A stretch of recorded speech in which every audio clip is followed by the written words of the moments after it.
guest. Assalamu alaikum and welcome to the today's webinar. This is Dr. Mohammad Mushfiqur Rahman, FCMA, Professor, Department of Accounting, University of Dhaka, and Treasurer of ICMAB. And the title of today's webinar is Transfer Pricing and Intergroup Trade Risk. You know what is transfer pricing? So transfer pricing is the price that we can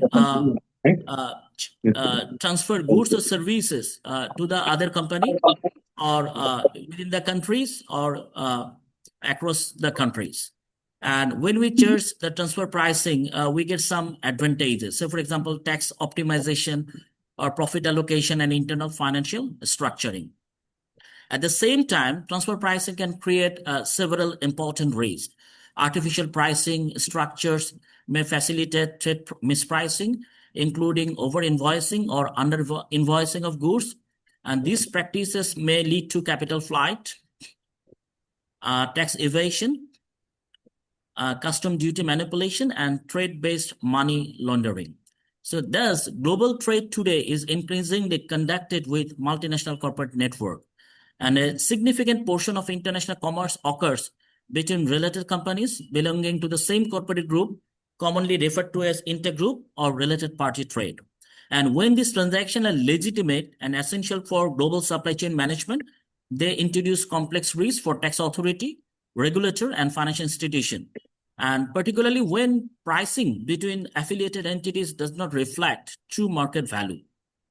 And our research person will focus on some key areas of transfer pricing and intergroup trade risk, and the areas of transfer pricing and arm's length principle, intergroup trade structure, custom valuation versus transfer pricing, trade mispricing risk, and buying house and intermediary risk. And our today's research person is Mohammad Rafiqul Islam, who is the qualified trade finance specialist and founder the Learning Line Academy. Our research person, Mohammad Rafiqul Islam, is the globally trained finance leader with 15 years experience in international trade, export operations, supply chain finance, digital trade, and regulatory compliance. And Rafiqul Islam also recognized as Bangladesh's first certified digital trade strategist, proven track record of leading banking operation, implementing solution aligned with ICC DSI, and conducting high impact training across industries. He is also active global speaker, consultant, trainer with exposure across different countries. And today, we are privileged to have our Honorable President of ICMAB, Kausar Alam, FCMA, in the webinar. So now I would like to request our President to say a few words about the title of the webinar, Transfer Pricing and Intergroup Trade Risk. It's over to you, President, sir, please. Thank you very much, Dr. Mushfiqur Rahman. Am I audible? Yes. Thank you very much. Once again, I welcome our respected members, those who have already joined. As I see that many members are joining, I understand today is working day and also critically before Eid, after tomorrow's working day, there would be Eid. So it is a very crucial time, in a sense, busy time. Of course, learning as a part of habit, as a part of requirement, that also should go on under all circumstances to succeed and survive in the highly competitive super knowledge world. So this is the background. So today, as Mr. Mushfiqur Rahman, FCMA, have Dr. Mushfiqur Rahman described, the very topic is transfer pricing and intra-group trade risk. So it is a very modern and timely issue. As we know, in Bangladesh also transfer pricing as a part of tax exposure, transfer pricing audit already implemented by the government. So as already explained or definition given, transfer pricing is exposed or it's actually come into being. We shall hear very detailed from our resource person. I am coming to that point. So transfer pricing exposure comes when inter-party, related party, and also cross-border transaction take place. So this has significant risk exposure, compliance issues, and for our those who are already working with international organization or multinational companies or cross-border working companies for them, or even those who are not working right now, but for them to gain the knowledge and to pursue job in multinational companies, as this is a very much pertinent requirement for cross-border trade. So this particular topic would be very useful, as I have given the ground that cross-border companies in any forms, international, multinational, international joint venture, whatever we call, this particular knowledge would be very useful. Of course, for those who also are in practice, for them, it would be very learning and enlightening session. As already explained, our honorable resource person today is a veteran international trade expert, which with certification, and of course certification is very important. He has several international certification in international trade.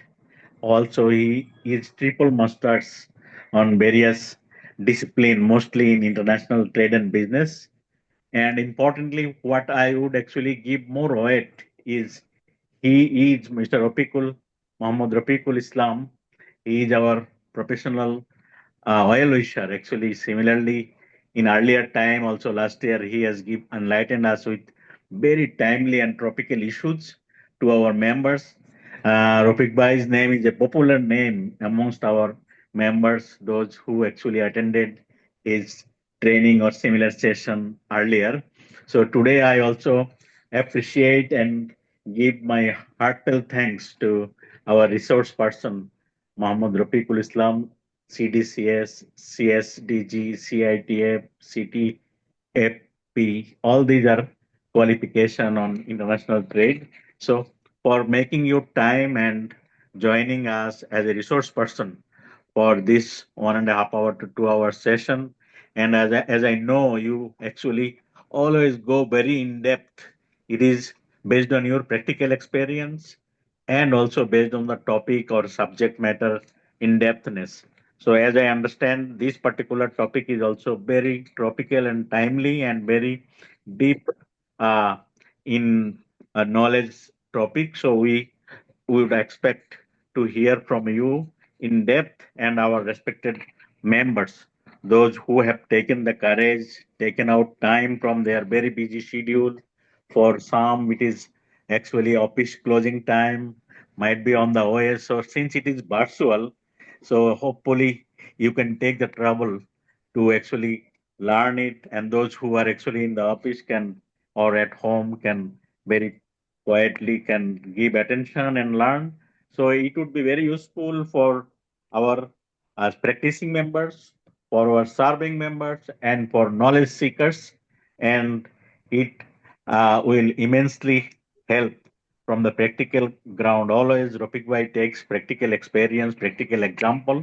So I would not actually take more time of you so that we can utilize the time in the uh, learning part. So there is 1 hour CPD session also award for this particular attendance, and that would be useful for our new members, those who would be pursuing SCMA, FCMA. So on that count also, we have taken this particular since Ramadan. We can't do so many things in person, and also ideally this virtual technology support always helps in terms of utilizing or multitasking or multi-utilizing our time. So once again, I appreciate our respected members' attention and participation in today's webinar on transfer pricing and intergroup trade risk. And of course, I I fully appreciate and give thanks on behalf of ICMAB as the president, also and my on my personal behalf to our resource person for making uh, time and joining us today as the resource person. Thank you very much. I would actually now hand over the mic to moderator or the resource person, whoever comes suitable. Thank you. Thank you, dear President, for your valuable words about the resource person and nice observation about the transfer pricing and intergroup trade risk. Now I am requesting the respected resource person, Mohammad Rafiqul Islam, to start your presentation on transfer pricing and intergroup trade risk. Dear audience, please mute your microphone. And if you have any question, please, you can write in chat box. Also, you can ask during the question and answer session. Now the resource person, it's over to you. Yes, please. Thank you very much.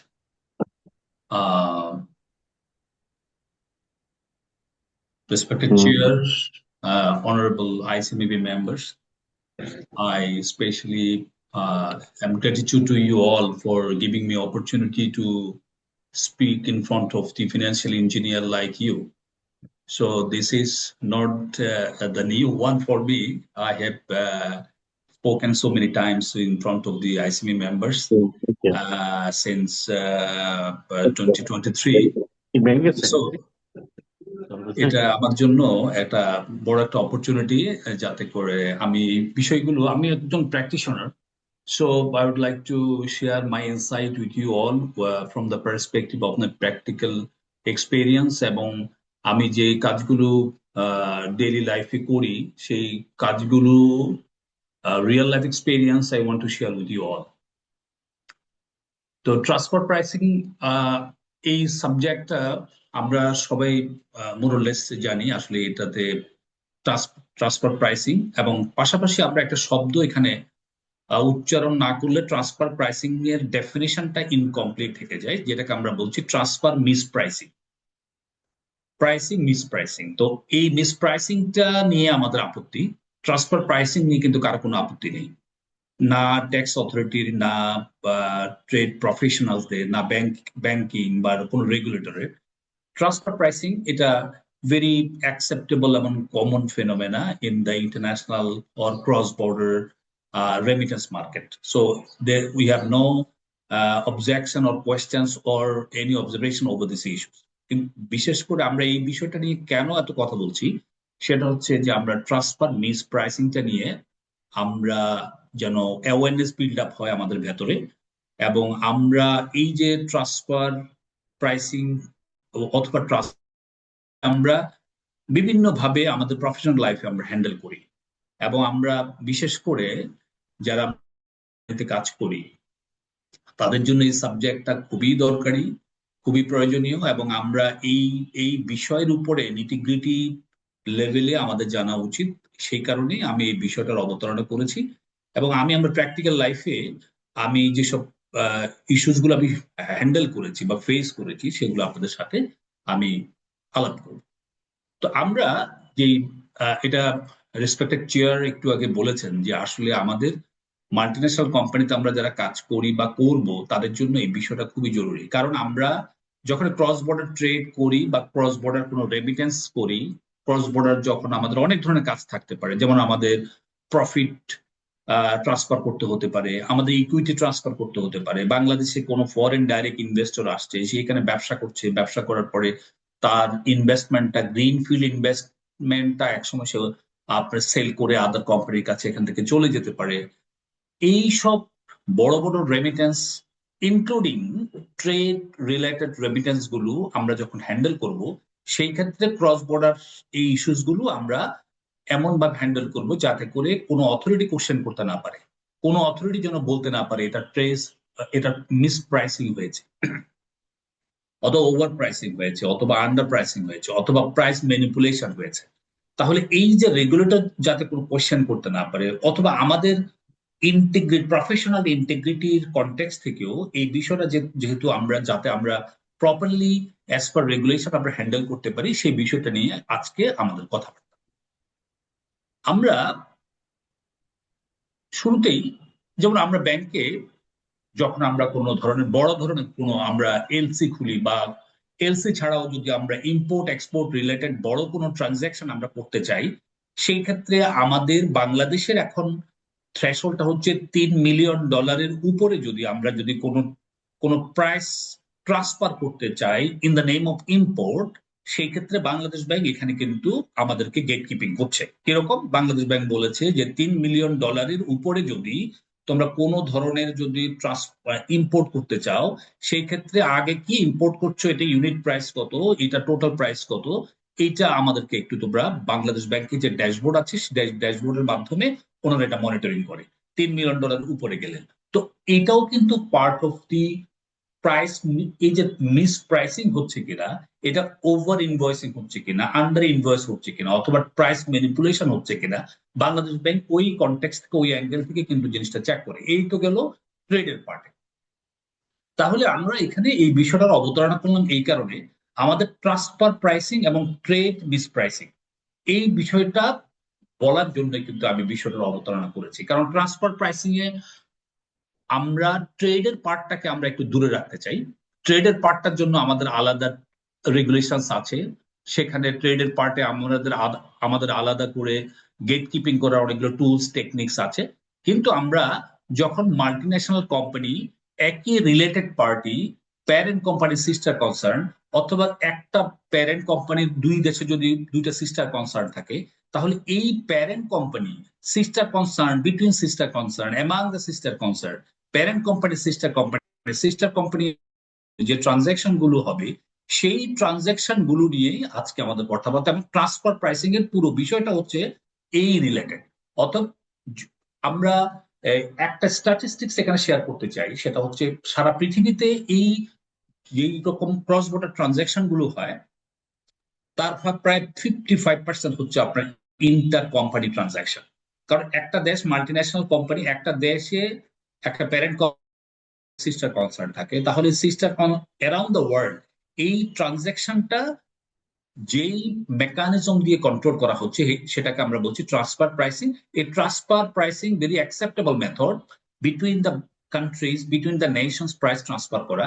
কিন্তু সেখানে miss প্রাইসিংটা হচ্ছে কিনা এই জায়গাটায় regulator এবং অন্যান্য authority যারা আছে তারা এখানে গেট কিপিং করে।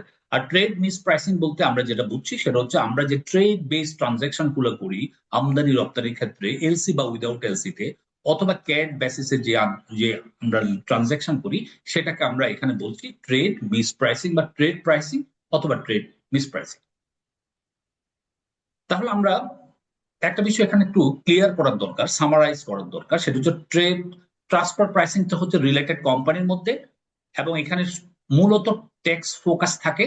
কারণ ট্রান্সফার প্রাইসিংটা আমাদের মূলত ট্যাক্স অথরিটি, আমি যে রেমিটেন্সটা করলাম সেটা ট্যাক্স অথরিটি ট্রানজাকশনটা পোস্ট ট্রানজাকশন চেকিংটা তারা করে থাকে, এবং এটা totally transfer pricing regulated by the NBR অথবা income tax authority in context of Bangladesh. এবং আমি 2010 সালের বা 9 সালের দিকে আমি এই শব্দটা প্রথম শুনতে পাই, ট্রান্সফার প্রাইসিং। এবং আমি পেপারে যখন এই নিয়ে একটা প্রতিবেদন দেখলাম, তখন আমাদের বাংলাদেশ থেকে অনেকে ট্রান্সফার প্রাইসিং এই ক্যালকুলেশন বা এই নিটিগ্রিটিটা জানার জন্য জাপানে মনে হয় একটা টিম গিয়েছিল। তো এই 9-10 সালের পরে বাংলাদেশের আইনে এটা ইনকর্পোরেট হয়েছে 2012 সালে। অতএব বাংলাদেশেও এটা যে খুব যে এই মানে খুব পুরাতন ইস্যু তা না। সময়ের প্রয়োজনে আমাদের এখানে অনেকগুলো মাল্টিন্যাশনাল কোম্পানি আসলো, এক্সপোর্ট প্রসেসিং জোন আসলো, ইকোনমিক জোন আসলো, তারপর আসার পরে অনেকগুলো বিদেশি কোম্পানি এখানে তাদের equity transfer, fund transfer, profit transfer, salary transfer এবং ইন্টার কোম্পানি লোন, এই যখন এই ট্রানজাকশন গুলো শুরু করলো, তখন কিন্তু আমাদের সময়ের প্রয়োজনে এই ট্রান্সফার প্রাইসিং রেগুলেশনটা করার প্রয়োজন হলো, এবং সেটা শুরু হয়েছে 2022 সাল থেকে। আর trade mispricing unrelated parties, transfer pricing হচ্ছে রিলেটেড পার্টিস এর মধ্যে, আর ট্রেড মিস প্রাইসিং আনরিলেটেড পার্টির মধ্যে হতে পারে। কিন্তু সবচেয়ে রিস্কি ইস্যু হচ্ছে যে আমাদের জন্য সবচেয়ে রিস্কি ইস্যুটা হচ্ছে যে আমরা কোনটা রিলেটেড কোনটা আনরিলেটেড, এই বিষয়টাই হচ্ছে আমাদের জন্য সবচেয়ে বড় চ্যালেঞ্জ, বিশেষ করে ব্যাংকের জন্য। কারণ আমরা যতই আমরা কাজ করি না কেন, সেটা ট্রান্সফার প্রাইসিং হোক, ট্রেড প্রাইসিং হোক, আমরা কিন্তু ট্রানজাকশন গুলো করতে হয় আমাদের ব্যাংক থেকে, ব্যাংকের একটা সিঙ্গেল পয়েন্ট থেকে। তাহলে এইখানে আমাদের জন্য সবচেয়ে বড় চ্যালেঞ্জ হয়ে যায়, সেটা হচ্ছে যে আমরা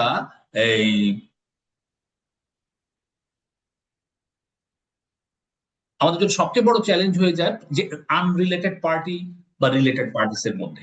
এই জন্য আমাদের বাংলাদেশের রেগুলেশনস আছে যে আমরা যখন ব্যাংকে যে কোনো ধরনের ট্রেডের ক্ষেত্রে আমরা যখন আনরিলেটেড পার্টির জন্য কোনো ট্রানজাকশন আমাদের কাছে নিয়ে আসে, আমরা আনরিলেটেড পার্টিস গুলো এটা কি সত্যি আনরিলেটেড নাকি রিলেটেড, তখন কিন্তু আমরা ক্রেডিট রিপোর্ট দিই। ক্রেডিট রিপোর্ট নেওয়ার পরে আমরা যখন দেখি যে এখানে রিলেটেড পার্টিস, তখন আমরা এই জায়গাটা একটা গেট কিপিং করি, এবং সেই ক্ষেত্রে রিলেটেড পার্টিস এর ট্রানজাকশন করতে হলে বাংলাদেশ ব্যাংকে আমাদেরকে আগে থেকে জানাতে হয়।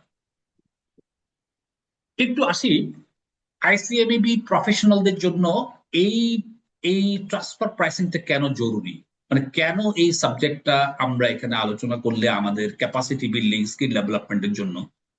রেসপেক্টেড চেয়ার কিন্তু প্রথমে বলেছেন যে আসলে আমরা যারা মাল্টিন্যাশনাল কোম্পানিতে কাজ করি বা করতে যাচ্ছি বা করব, তাদের জন্য আমাদের সবচেয়ে প্রয়োজনীয় এই সাবজেক্টটা, সেটা হচ্ছে যে আমাদের কর্পোরেট ট্যাক্স ম্যানেজ করতে আমাদের লাগে। আমরা এখানে যখন বিদেশিরা কাজ করে তাদের প্রফিট শিফট করা, তাদের নিজেদের নিয়ে যাওয়া, এবং অ্যাকচুয়াল এন্ড অ্যাকুরেট ফাইন্যান্সিয়াল রিপোর্টিংটা করা টু দ্য রেগুলেটরস, এবং কর্পোরেট গভর্নেন্স অথবা কমপ্লায়েন্স রাষ্ট্রের বা বাংলাদেশ ব্যাংকের অথবা ফরেনশিয়াল রেগুলেটরের অথবা ন্যাশনাল বোর্ড অফ রেভিনিউ, আমরা যে কমপ্লায়েন্স ইস্যু আছে, সার্কুলার এসআর গুলো কমপ্লাই করা, রেগুলেশন গুলো কমপ্লাই করা, এবং সবচেয়ে বড় জিনিস হচ্ছে যে cross border business risk. Cross border business risk থেকে আমরা দেখেন এখন বাংলাদেশে 2012 সাল থেকে এই পর্যন্ত যতগুলো ট্রানজাকশন হয়েছে in the name of import, in the name of export, আস্তে আস্তে কিন্তু এই ট্রানজাকশন গুলো থেকে বেছে বেছে কিছু কিছু ট্রানজাকশন আমাদের কাছে ব্যাংকে আসছে। এই ট্রানজাকশন গুলো নিয়ে আমরা যেন এগুলো ডিগিং করি, বাংলাদেশ ব্যাংকের কাছে আমরা তথ্য দিই, এই বিষয়গুলো আস্তে আস্তে চলে আসছে। যদি বা এরকম কোনো কিছু হতো না থাকলে তাহলে রেগুলেটর কিছুই বলবে না, কিন্তু এইরকম ক্রস বর্ডার ট্রেডে যদি আমরা এই ট্রান্সফার প্রাইসিং এর নামে যদি মিসপ্রাইসিং হয়, ট্রেড ইন প্রাইসিং এর জায়গায় যদি ট্রেড মিসপ্রাইসিং হয়, এই ইস্যুস গুলো কিন্তু সামনে স্পিক ভেরি নেগেটিভলি। আমাদের একটু আমরা বোঝার চেষ্টা করি, সেটা হচ্ছে এই যে ট্রান্সফার প্রাইসিং এর ক্ষেত্রে আমরা রিলেটেড পার্টিস এর কথা বলছিলাম, যে রিলেটেড পার্টিস এর মধ্যে যে ট্রানজাকশন, এগুলোই হচ্ছে যে আমাদের ট্রান্সফার প্রাইসিং এর মূল আলোচনার বিষয়। তাহলে রিলেটেড পার্টিস বলতে আমাদের ইনকাম ট্যাক্স ল যে বিষয়গুলো বলছে যে আমি দুইজনের মধ্যে, দুইটা কোম্পানির মধ্যে ট্রানজাকশন হচ্ছে, দুজন ব্যক্তির মধ্যে ট্রানজাকশন হচ্ছে, তাহলে আমি কোন ক্রাইটেরিয়াতে আমাকে বুঝতে হবে যে এগুলো রিলেটেড পার্টিস। তাহলে আমরা একটু বোঝার চেষ্টা করি যে same person or group of person, একই ব্যক্তি অথবা একই গ্রুপ অফ পার্সন এমন একটা ট্রানজাকশনে পার্টিসিপেট করে যার ম্যানেজমেন্ট, কন্ট্রোল অথবা ক্যাপিটাল দুইটাই কিন্তু সেম পার্সন অথবা same group of person control করে। তাহলে আমরা যখন ক্রেডিট রিপোর্ট নিব, সেই ক্ষেত্রে আমরা দেখব যে দুই পক্ষের, দুই কোম্পানির, দুই ট্রানজাকশন, দুই অথরিটির ট্রানজাকশন হচ্ছে কিন্তু সেম পার্সন অথবা সেম গ্রুপ অফ কোম্পানি, তাহলে আমরা বুঝবো এটা হচ্ছে রিলেটেড পার্টিস। এখন আরেকটা ক্রাইটেরিয়া আমরা দেখতে পারি, সেটা হচ্ছে one enterprise hold more than 25% voting shares in another enterprise. যদি আমার একটা কোম্পানি আছে সিঙ্গাপুরে, আমি সিঙ্গাপুরের সাথে বাংলাদেশের আমার কোম্পানির সাথে সিঙ্গাপুরের কোম্পানির সাথে ট্রানজাকশন করতে চাই, যদি ট্রানজাকশন করার ক্ষেত্রে যদি আমি দেখি সেই সিঙ্গাপুরের কোম্পানিতে আমার মোর দেন 25% ভোটিং শেয়ার আছে, তাহলে আমার এটা রিলেটেড কোম্পানি। এটা হচ্ছে অর্গানাইজেশনের ক্ষেত্রে। ব্যক্তির ক্ষেত্রেও সেম, 25% মোর যদি ভোটিং রাইট থাকে, তাহলে এটা আমার জন্য একটা related company. More than half of the board member, যদি আমার কোম্পানির অর্ধেকের চেয়ে বেশি বোর্ড মেম্বার যদি বিদেশি কোনো কোম্পানির বোর্ড মেম্বার থাকে, সেম বোর্ড মেম্বার, তাহলে রিলেটেড কোম্পানি। আর বোথ এন্টারপ্রাইজ আর member of the same parent company. আমাদের সিঙ্গেল প্যারেন্ট কোম্পানি আছে হংকং এ, আমার একটা কোম্পানি আছে বাংলাদেশে, একটা আছে থাইল্যান্ডে, আমাদের দুইটার প্যারেন্ট কোম্পানি হচ্ছে হংকং এ, তাহলে আমাদের এই ট্রানজাকশন হবে আপনার রিলেটেড কোম্পানি হিসেবে treatment.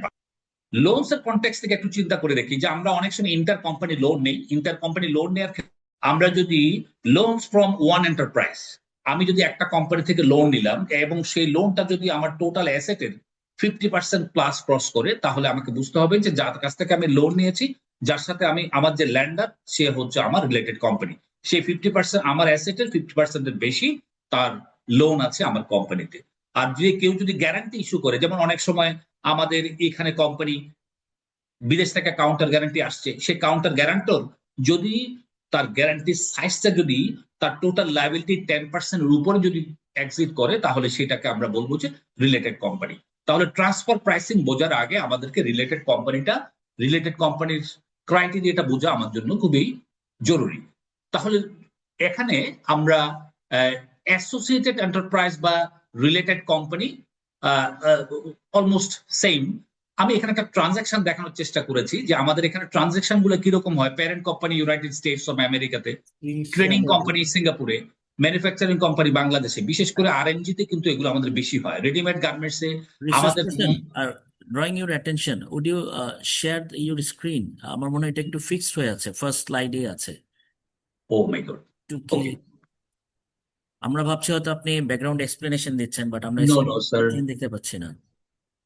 Okay okay, I am trying.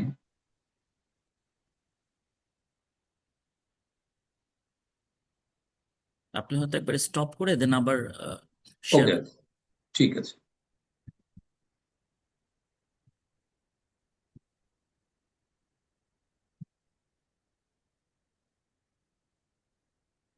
Okay okay না, okay, thank you very much. একটু বিগ স্ক্রিনে দিয়ে দেন। হ্যাঁ, ওকে, ফাইন, জি, সরি ফর দ্য ইন্টারাপশন। হ্যাঁ, thank you. No problem, thank you very much for your support. আমরা বিশেষ করে আমরা যারা আরএমজি ইন্ডাস্ট্রিতে কাজ করি, আমাদের মোস্ট অফ দ্য আরএমজি ইন্ডাস্ট্রির ক্ষেত্রে আমাদের একটা পয়েন্ট, সিঙ্গেল পয়েন্ট কিন্তু হংকং এ অথবা সিঙ্গাপুরে অথবা দেশের বাইরে। আপনারা জানেন রিসেন্টলি আমাদের এই রেগুলেশনটা এর আগেও ছিল। বাংলাদেশ গার্মেন্টস বিজেএমইএ রিসেন্টলি এটা আবার রিইটারেট করেছে, যদি বাংলাদেশের কোনো বাইং হাউস যদি এখানে যদি কাজ করতে হয় তাহলে বিজেএমই এর সেকেন্ডারি মেম্বারশিপ নিতেই হবে। এটা আগেও ছিল। আমি আমার কাছে প্রায় 2009-10 সালের দিকেও বিজেএমইর কিছু সার্কুলার আছে, আমি সেখানে দেখলাম যে এই বিষয়টা কিন্তু অনেক আগে থেকে আছে এবং ছিল, কিন্তু আমরা এইটা কোনোভাবে এনশিওর করতে পারি নাই, বা কেউ কেউ করেছি বা কেউ মানে মানে করছি। বিষয়টা হচ্ছে যে এখানে বিষয়টা এত বেশি এমফাসাইজ দেওয়া হয়েছে এই কারণে, কারণ মাঝখানে একটা পয়েন্ট যদি থাকে, এবং আমি আমার অভিজ্ঞতায় দেখেছি যে বায়ার হচ্ছে আমেরিকান বা ইংল্যান্ডে, অর্ডার আসছে হংকং এ, হংকং থেকে বাংলাদেশে অর্ডারটা আসছে, কিন্তু একটা বড় প্রাইস কিন্তু সেখানে কিন্তু থেকে গেছে হংকং এ। তাহলে তারা যে প্রাইস ট্রান্সফার করছে এখানে কিন্তু প্রাইসটা মিস প্রাইস হয়ে কিন্তু এই ট্রান্সফারটা হচ্ছে। অর্থাৎ এখানে আমি আজকের আলোচনায় যে বিষয়টা সবচেয়ে বেশি হাইলাইট করার চেষ্টা করেছি যে সিঙ্গেল পয়েন্ট যদি মাঝখানে থাকে, একাধিক যদি ট্রেডিং কোম্পানি যদি মাঝখানে থাকে, তাহলে প্রাইসটা কিভাবে ম্যানিপুলেটেড হয়ে হয়ে আমাদের এন্ড ইউজারের কাছে যায় বা এন্ড পয়েন্টে যায়, এন্ড বেনিফিশিয়ারির কাছে যায়, আলটিমেট বেনিফিশিয়ারির কাছে যায়, সেই বিষয়টা হচ্ছে আমার আলোচনায় কিন্তু আমি দেখানোর চেষ্টা করেছি। অর্থাৎ ট্রান্সফার প্রাইসিং এর ক্ষেত্রে মাঝখানে যতগুলো পয়েন্ট হবে, যতগুলো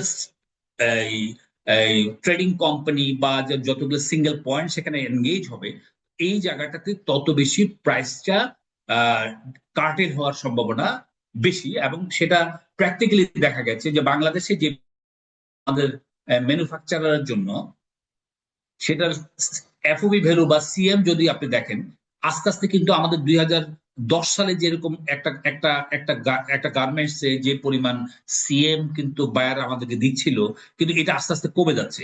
বায়ারদের দেশে কিন্তু পারচেজিং ক্যাপাসিটিও বেড়েছে, কিন্তু সেই তুলনায় আমাদের কাছে কিন্তু এই গার্মেন্টস এর আলটিমেট প্রাইসটা কিন্তু কম আসছে। কম আসার মূল কারণ হচ্ছে যে মাঝখানে সিঙ্গাপুর বা হংকং এ কোন একটা বাইং হাউস বা সিঙ্গেল পয়েন্টে বসে সেই প্রাইস গুলো ম্যানিপুলেট করে আমাদের কাছে পাঠাচ্ছে। অ্যাকচুয়ালি প্রফিটটা নিচ্ছে তারা, কিন্তু আমাদের প্রাইসিং বা আমাদের ম্যানুফ্যাকচারিং কস্টটা কিন্তু আগের মতোই আছে, কিন্তু মার্জিনটা কমে যাচ্ছে।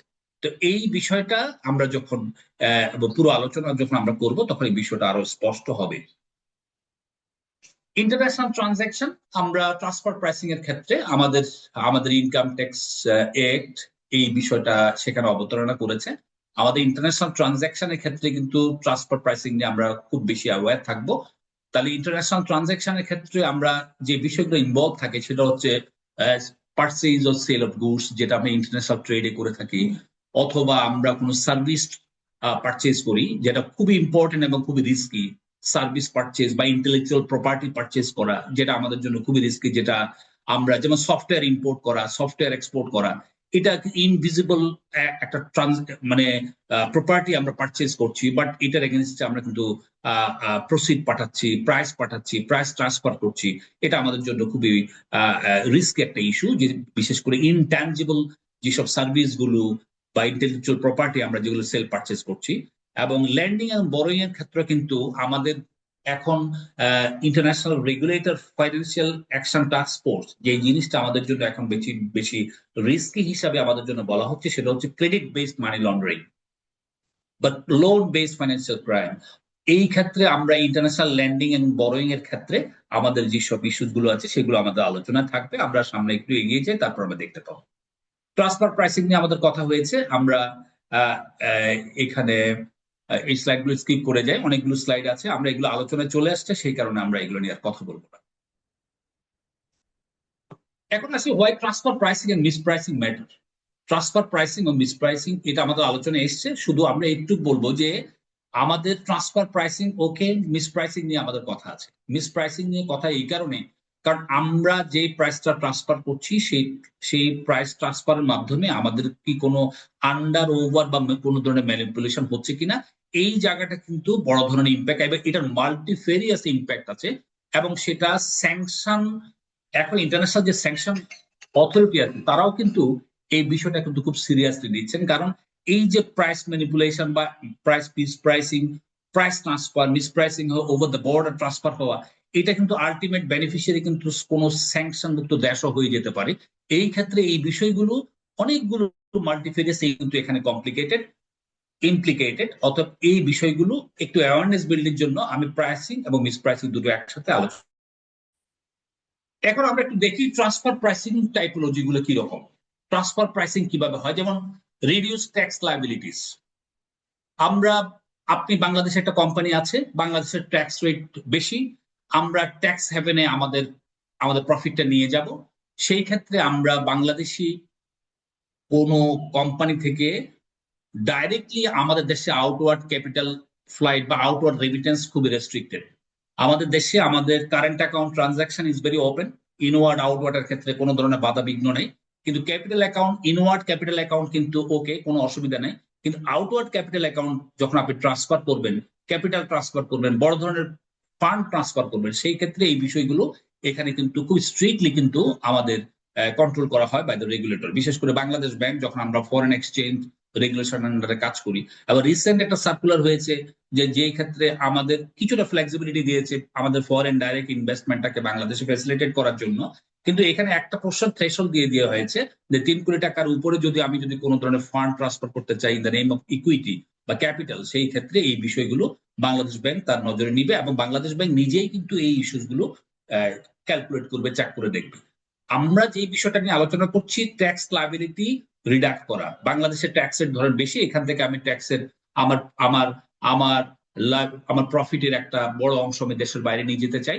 সেই ক্ষেত্রে এই জায়গাটা আমাদের এই this is one of the way how the transfer miss pricing.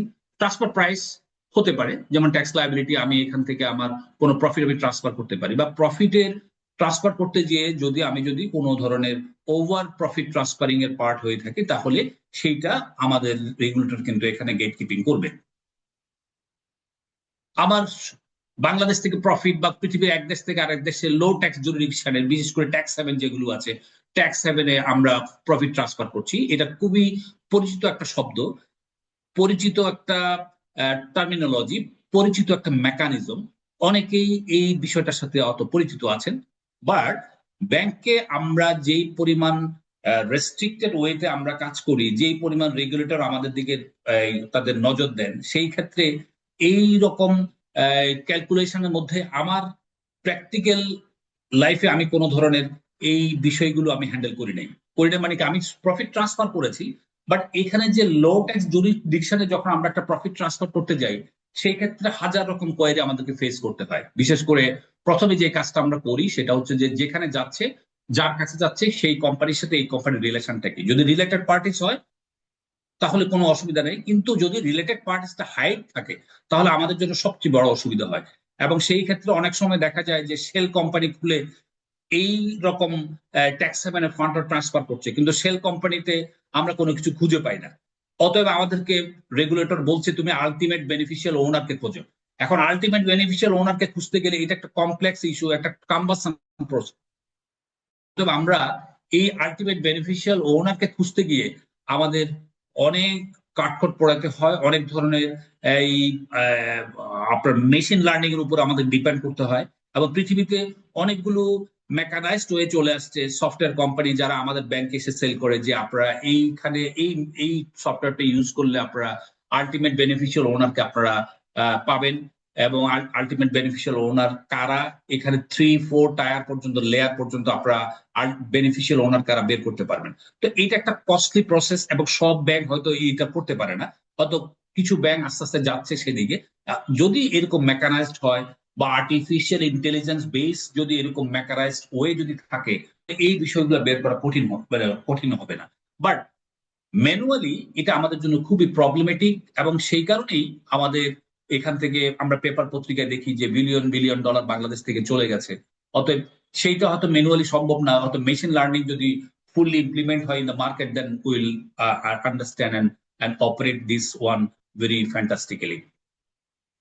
Capital across borders, আমরা এক দেশ থেকে আরেক দেশে ক্যাপিটাল পাঠাই, ভেরি ফাইন, কোনো অসুবিধা নেই। বাংলাদেশে ক্যাপিটাল আসছে, বাংলাদেশ থেকে অনেকে রিসেন্টলি আমরা এরকম একটা কাজ করেছি, আমাদের 2টা কোম্পানির মধ্যে ইকুইটি সেল পারচেস হয়েছে, সেই ইকুইটি আমরা ট্রান্সফার করেছি।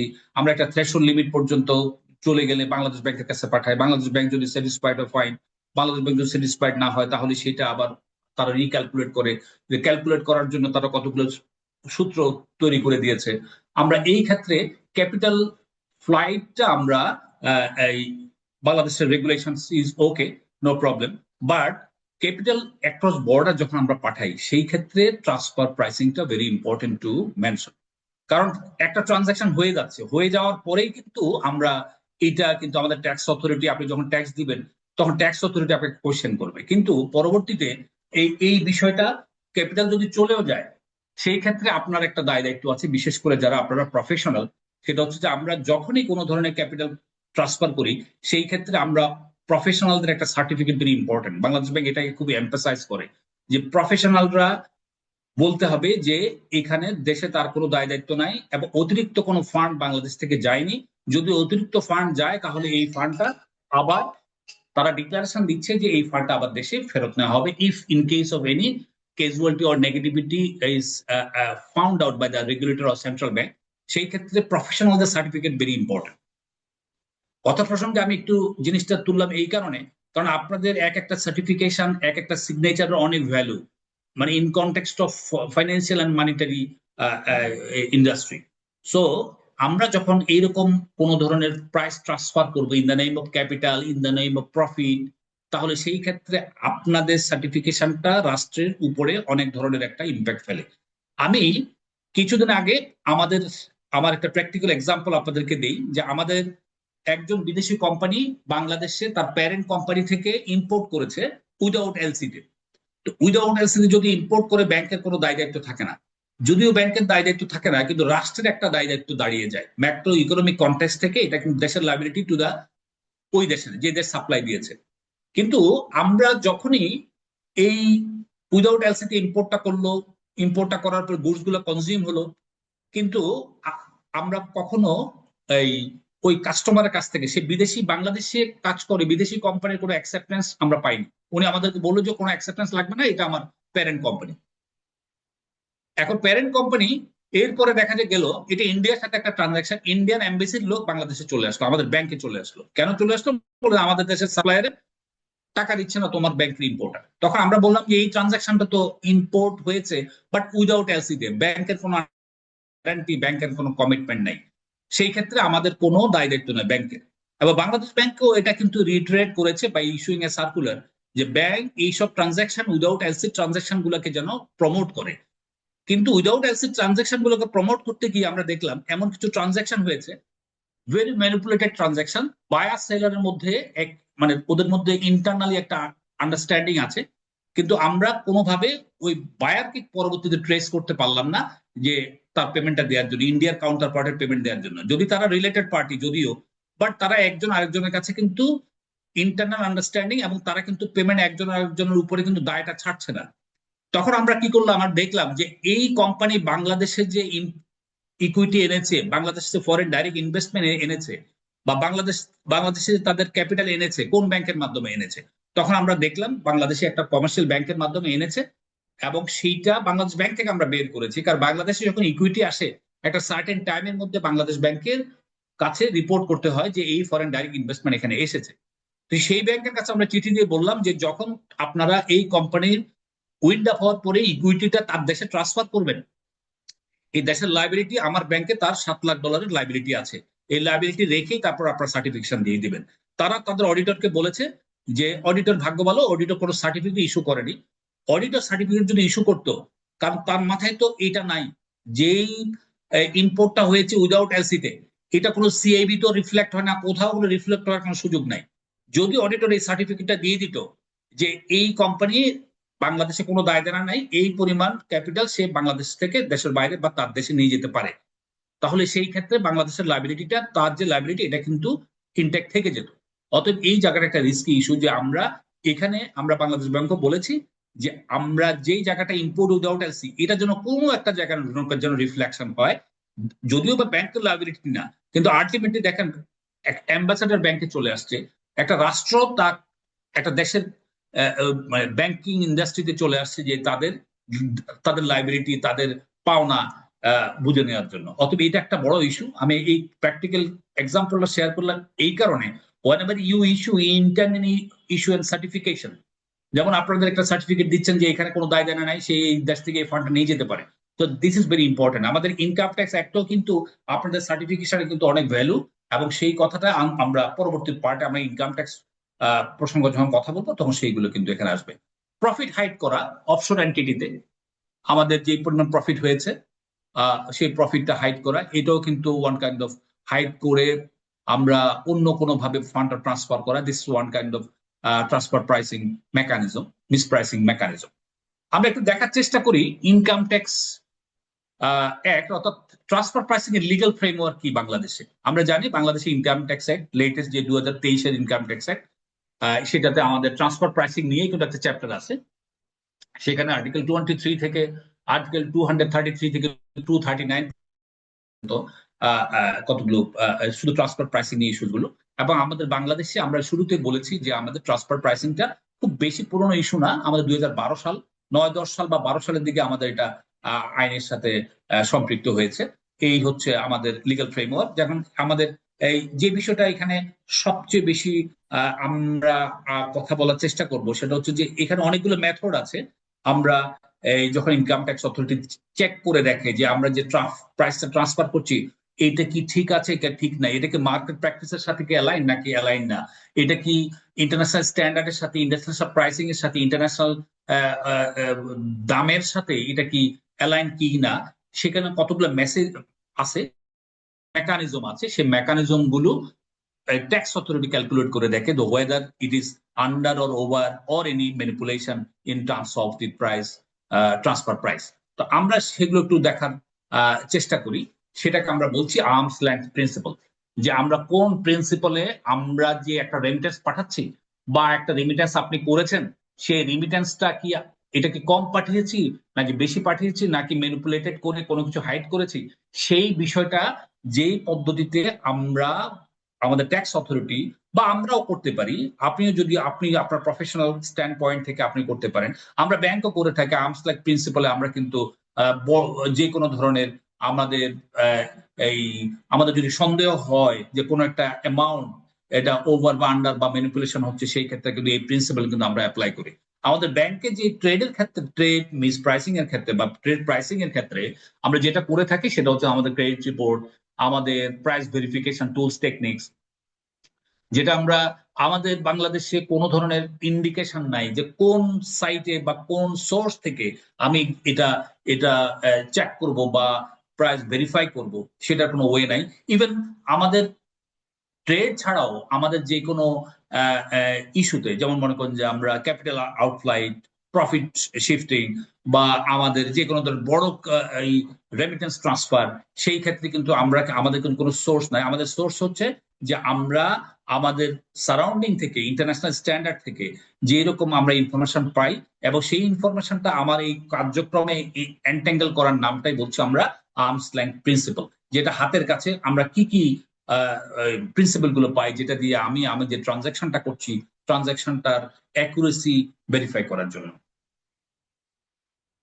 আমরা একটু দেখার চেষ্টা করি যে আমাদের আর্মস লেংথ প্রাইস ক্যালকুলেট করার সময় আমাদের হাতের কাছে কি কি টুলস আছে। আমাদের হাতের কাছে আমাদের কয়েকটা টুলস আছে যেগুলো আমাদের ইনকাম ট্যাক্স অ্যাক্টও কিন্তু এগুলো আমাদেরকে ইন্ডিকেশন দেওয়া হয়েছে যে কম্পেয়ারেবল আনকন্ট্রোল প্রাইস, যেটা আমরা মার্কেট প্রাইসের সাথে অন্যান্য ট্রানজাকশন ইতিমধ্যে যেগুলো হয়েছে সেগুলোর সাথে আমরা কম্পেয়ার করা।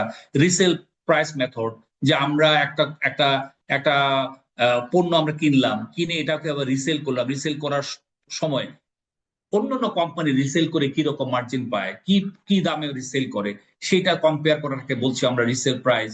কস্ট প্লাস মেথড, যে আমরা একটা জিনিস কিনলাম এবং সেটার সাথে আমার কত পার্সেন্ট মার্কেট প্র্যাকটিস, কত পার্সেন্ট আসলে প্রফিটটা যোগ করে, সেই সেই মার্কেট প্র্যাকটিসটাকে এখানে কনসিডার করা, সেটাকে বলছি আমরা cost plus method. Profit split method, যেখানে আমাদের কমপ্লেক্স কিছু ট্রানজাকশন হয়, যে আমেরিকা একটা ট্রানজাকশন পয়েন্ট হচ্ছে হংকং, একটা ট্রানজাকশন পয়েন্ট সিঙ্গাপুর, একটা বাংলাদেশ। এই 4টা পয়েন্টে যখন ট্রানজাকশন হয়, প্রত্যেকটা অথরিটি কিন্তু এখানে প্রফিটটাকে স্প্লিট করে। প্রত্যেক অথরিটি এখানে যখন ভ্যালু অ্যাড করে, তার একটা ভ্যালু সেখানে কিন্তু থেকে যায়। এই যে কত পার্সেন্ট থাকাটা লেজিটিমেট, যেই মেকানিজমের মাধ্যমে এই এই এই এই প্রাইস ভেরিফিকেশনটাকে অথবা প্রাইস ভেরিফিকেশনটাকে আমরা ইমপ্লিমেন্ট করি, সেটাকে আমরা বলছি প্রফিট স্প্লিট মেথড। আর ট্রানজাকশন নেট মার্জিন মেথড, এটা খুবই সবচেয়ে বেশি প্রচলিত আমাদের দেশে, যে আমরা ট্রানজাকশন পার ট্রানজাকশনে কিরকম আমরা মার্জিন থাকে, বিশেষ করে যেমন আমরা গার্মেন্টস এর ক্ষেত্রে ধরি যে আমাদের ভ্যালু এডিশন কত, মিনিমাম 20%, ম্যাক্সিমাম যত হতে পারে, মার্কেট প্র্যাকটিস কত, কিন্তু 20%-এর নিচে সেটা হতে পারবে না, যেটাকে আমরা প্রাইস রেঞ্জ। তো আমরা এই ক্ষেত্রে কতগুলো আমাদের ইনকাম ট্যাক্স অথরিটি কতগুলো মেকানিজম, যে আসলে আমরা কোন রেঞ্জে আমরা এই প্রাইসটা ভেরিফাই করার জন্য এই প্রাইসটা কি ঠিক আছে কিনা। এখন মার্কেট প্রাইস আপনি পেলেন মনে করেন 7টা, তাহলে সেই ক্ষেত্রে আমরা কি অ্যাভারেজ মার্কেট প্রাইস নিব, নাকি আমরা মিডিয়ান পয়েন্টটাকে আমরা নিব, সেই ইস্যুটা আমরা আমরা যে মেকানিজম গুলো বললাম সেই মেকানিজমের মধ্যেই কিন্তু আমাদের এই প্রাইস ক্যালকুলেশনটা অথবা আর্মস লেংথ রেঞ্জটা আমাদের এখানে এভাবে ক্যালকুলেট করতে হবে, যাতে করে আমরা গড়, অথবা যদি গড় না থাকে তাহলে সেই ক্ষেত্রে আমরা কোন পদ্ধতিতে নিব, সেই বিষয়টা কিন্তু আমাদের এখানে স্পষ্ট বলা আছে। কাস্টম অ্যাক্টের ক্ষেত্রে আমরা দেখি যে কাস্টমস এটা ইনকাম ট্যাক্স ট্রান্সফার প্রাইসিং এর রেগুলেশন থেকে একটু ডিফারেন্ট, কারণ আমরা কাস্টম যে প্রাইসিংটা ক্যালকুলেট করে সেই প্রাইসিংটা হচ্ছে যে ডিউটি ক্যালকুলেশনের জন্য। তো অ্যাকচুয়ালি ডিউটি ক্যালকুলেশনের জন্য যদি কোনো, যেমন ক্যাপিটাল মেশিনারির দাম কিন্তু অনেক বেশি, বাট এটা ডিউটি স্ট্রাকচার অনেক কম, 0 থেকে 25%। সেই ক্ষেত্রে বাংলাদেশে একটা ক্যাপিটাল মেশিনারি আসলে সেই ক্যাপিটাল মেশিনারি যদি ওভার প্রাইসিং হয় এবং ট্যাক্স যদি কম হয়, তাহলে গভর্নমেন্ট কিন্তু ট্যাক্স বঞ্চিত হয়। তো সেই ক্ষেত্রে কাস্টমস এর একটা ভ্যালুয়েশন রুলস আছে 2000 সালের, সেই ভ্যালুয়েশন রুলস এর মধ্যে তারা কিন্তু সে অনুযায়ী একটা বেঞ্চমার্ক নির্ধারণ করে দেয়, যে what ever price it is, আমরা এখানে এই ডিউটি ক্যালকুলেশন করব কিন্তু এই রেটে। অর্থাৎ কাস্টমের ট্রান্সফার প্রাইসিং রিকোয়ারমেন্ট বা ইমপ্লিকেশন বা ইনভলভমেন্ট, আর আমরা ইনকাম ট্যাক্স কর্তৃপক্ষের ট্রান্সফার প্রাইসিং ইনভলভমেন্ট একটু ডিফারেন্ট। আর কাস্টমসের যেটা হচ্ছে সেটা হচ্ছে ইনস্ট্যান্ট, আর ইনকাম ট্যাক্স অথরিটি যে ট্রান্সফার প্রাইসিং ক্যালকুলেশন সেটা হচ্ছে ইমিডিয়েট। হয়তো ট্রানজাকশন হয়ে যাচ্ছে, পরবর্তীতে তারা ট্রানজাকশন করে upon the strength of the professional certificate. এটা আমরা আলোচনা করেছি custom valuation transfer pricing. International regulation of transfer pricing আমরা একটু দেখার চেষ্টা করি যে ট্রান্সফার প্রাইসিং বাংলাদেশে 2012 থেকে, কিন্তু বাট ইন্টারন্যাশনালি এটা খুবই প্রচলিত এবং একটা মেথড। তো অতএব আমরা over invoicing, under invoicing, multiple invoicing, false description of goods, বিভিন্ন ধরনের আমরা ম্যানিপুলেটিং টেকনিক আমরা দেখেছি, শুনেছি বা জানিও। তো সেই ক্ষেত্রে ফাইন্যান্সিয়াল অ্যাকশন টাস্ক ফোর্স, যেটা সারা পৃথিবীতে মানি লন্ডারিং, ফাইন্যান্সিয়াল ক্রাইম নিয়ে রেগুলেশন ফর্মুলেট করে, তো তারা কিন্তু এই বিষয়টা নিয়ে খুবই স্পষ্ট বলেছে যে আমরা over invoicing, under invoicing, multiple invoicing, false description, এটা part of transfer mispricing. তো এইভাবে যদি ওভার, আন্ডার বা ম্যানিপুলেশন হয়, তাহলে প্রাইস এইরকম ট্রানজাকশনের মাধ্যমে ম্যানিপুলেট হতে পারে, মিসপ্রাইস হতে পারে এবং ওভার দ্য বর্ডার ট্রান্সফার হতে পারে। এটা হচ্ছে এফএটিভ এর part. World custom organization custom valuation নিয়ে, যেটা আমাদের বাংলাদেশে কাস্টম ভ্যালুয়েশন রুলস আছে 2000, সেটা দিয়ে আমরা করি। অ্যাকচুয়ালি কিন্তু সেই ভ্যালুয়েশনটা আসলে আমার কাছে খুব বেশি প্র্যাকটিকেবল মনে হয় না in context of price trade mispricing. কারণ ট্রেড মিসপ্রাইসিং এর জন্য ব্যাংকারের উপরে যে পরিমাণ দায়িত্ব দিয়ে দেওয়া হয়েছে, রেসপন্সিবিলিটি দিয়ে দেওয়া হয়েছে, কিন্তু অন্যান্য অথরিটি এখানে কিন্তু ততটা এই দায়িত্ব আমি আসলে সরি টু সে মানে দায়িত্ব নিয়ে করছে বলে আমি মনে করি না। যেমন মনে করেন যে একটা ওভার ইনভয়েসিং এর জন্য ব্যাংকারকে হাজিরা দিতে হচ্ছে, ব্যাংকারকে কোয়ারির জবাব দিতে হচ্ছে, একটা আন্ডার ইনভয়েসিং জন্য ব্যাংকারকে জবাব দিতে হচ্ছে। বাট যে ওভার আন্ডার করেছে তার কাছে কিন্তু অথরিটি যাচ্ছে কিন্তু অনেক পরে। বাট আমাদেরকে বলছে প্রাইস ভেরিফাই করো, প্রাইস তুমি অ্যাকচুয়াল প্রাইসটা তুমি ক্যালকুলেট করো। সেই ক্ষেত্রে আমার কোনো সোর্স নাই। অতএব যে সোর্সটা আমার আছে সেগুলো হচ্ছে যে আমার কাছে আর্মস লেংথ প্রিন্সিপাল সেগুলো, এবং এগুলোতেও আমি যদি ব্যর্থ হই তাহলে নেগেটিভিটিটা আমাকে ফেস করতে হচ্ছে। এবং এই বিশেষ করে trade price calculation is very tough, কারণ আমরা যেসব মেশিন লার্নিং এখন আমাদের কাছে আসছে সেগুলোতে কিন্তু আমরা কিন্তু অ্যাকচুয়াল অ্যাকুরেট কিন্তু প্রাইসটা পাই না। অতএব কাস্টমের ভ্যালুয়েশন স্ট্যান্ডার্ড আমি মনে করি রিসেন্টলি আমাদের কাস্টম একটা পার্ট হাতে নিয়েছে, সেটা হচ্ছে কাস্টম অথরিটি নিজেরা একটা প্রাইস ড্যাশবোর্ড করছে, সেখানে সবগুলো প্রাইস থাকবে। এবং লাস্ট ফিউ ইয়ার্স এখনো আছে, জিনিসটা আরো স্ট্রাকচার ওয়েতে এখন আসবে, যাতে করে আমরা যারা প্রাইস নিয়ে কাজ করি, প্রাইস ট্রান্সফার নিয়ে কাজ করি, তাদের জন্য এই জিনিসটা অনেক বেশি ইজিয়ার হবে, স্পেশালি ট্রেডের ক্ষেত্রে। আর অন্যান্য ক্ষেত্রে আমরা যেরকম মনে করেন যে প্রফিট ট্রান্সফার, ক্যাপিটাল ট্রান্সফার, অন্যান্য ক্ষেত্রে এই বিষয়টা এখনো আমাদের আর্মস লেংথ প্রিন্সিপালের উপরে আমাদের নির্ভরশীল, যে আমরা কি পরিমাণ পিয়ার কোম্পানি বা আমাদের সারাউন্ডিং এনভায়রনমেন্টে যারা কাজ করে তাদের উপরে আমাদেরকে ডিপেন্ড করতে হয়। ইন্টারন্যাশনাল ব্যাংকিং গাইডস আমার টিবিএমএল নিয়ে খুবই কথাবার্তা আছে, কারণ trade base money laundering very important issue, যেটাকে আমি ট্রেড বেস মানি লন্ডারিং হচ্ছে আমি মনে করি ট্রেড বেস ফাইন্যান্সিয়াল ক্রাইম। কারণ আমি যখনই এই ট্রেড বেস মানি লন্ডারিং নিয়ে ক্লাস করাই বা কোথাও লেকচার দিই, বক্তৃতা দিই, সেক্ষেত্রে আমি ট্রেড বেস মানি লন্ডারিংটা আমি নিয়ে না এসে আমি ট্রেড বেস ফাইন্যান্সিয়াল ক্রাইমটাকে বলি। কারণ ট্রেড বেস ফাইন্যান্সিয়াল ক্রাইমের একটা ছোট্ট পার্ট হচ্ছে ট্রেড বেস মানি লন্ডারিং। অতএব টিভিএমএল পার্টটা শুধু ট্রেডের উপরে, বাট ট্রেড ছাড়াও কিন্তু আমাদের টোটাল ইন্ডাস্ট্রিটাই হচ্ছে যে trade based financial crime related. অতএব TBML is a very good part, but very sweet to hear, but trade based financial crime is very wider এবং অনেক বেশি হলিস্টিক। এবার আমরা আলোচনা করব ট্রান্সফার প্রাইসিং এবং ইন্টারগ্রুপ ট্রেড রিস্ক। আমরা যে বিভিন্ন ধরনের প্রাইসগুলো ট্রান্সফার করি, যে আমাদের যে between groups, between sister concern, যে আমরা কিরকম রিস্ক আমরা ফেস করি। ইন্টারগ্রুপ ট্রান্সফার আমরা কিরকম, আমরা শুরুতেই বলছি যে আমাদের প্যারেন্ট থেকে সিস্টার কনসার্ন অথবা দুইটা সাবসিডিয়ারির মধ্যেও কিন্তু আমাদের এই ট্রানজাকশন হতে পারে। এবং ট্রানজাকশনের ক্ষেত্রে আমাদের ট্রান্সফার প্রাইসিং পলিসিটা আমাদেরকে অ্যাকুরেটলি মেনটেন করতে হয়।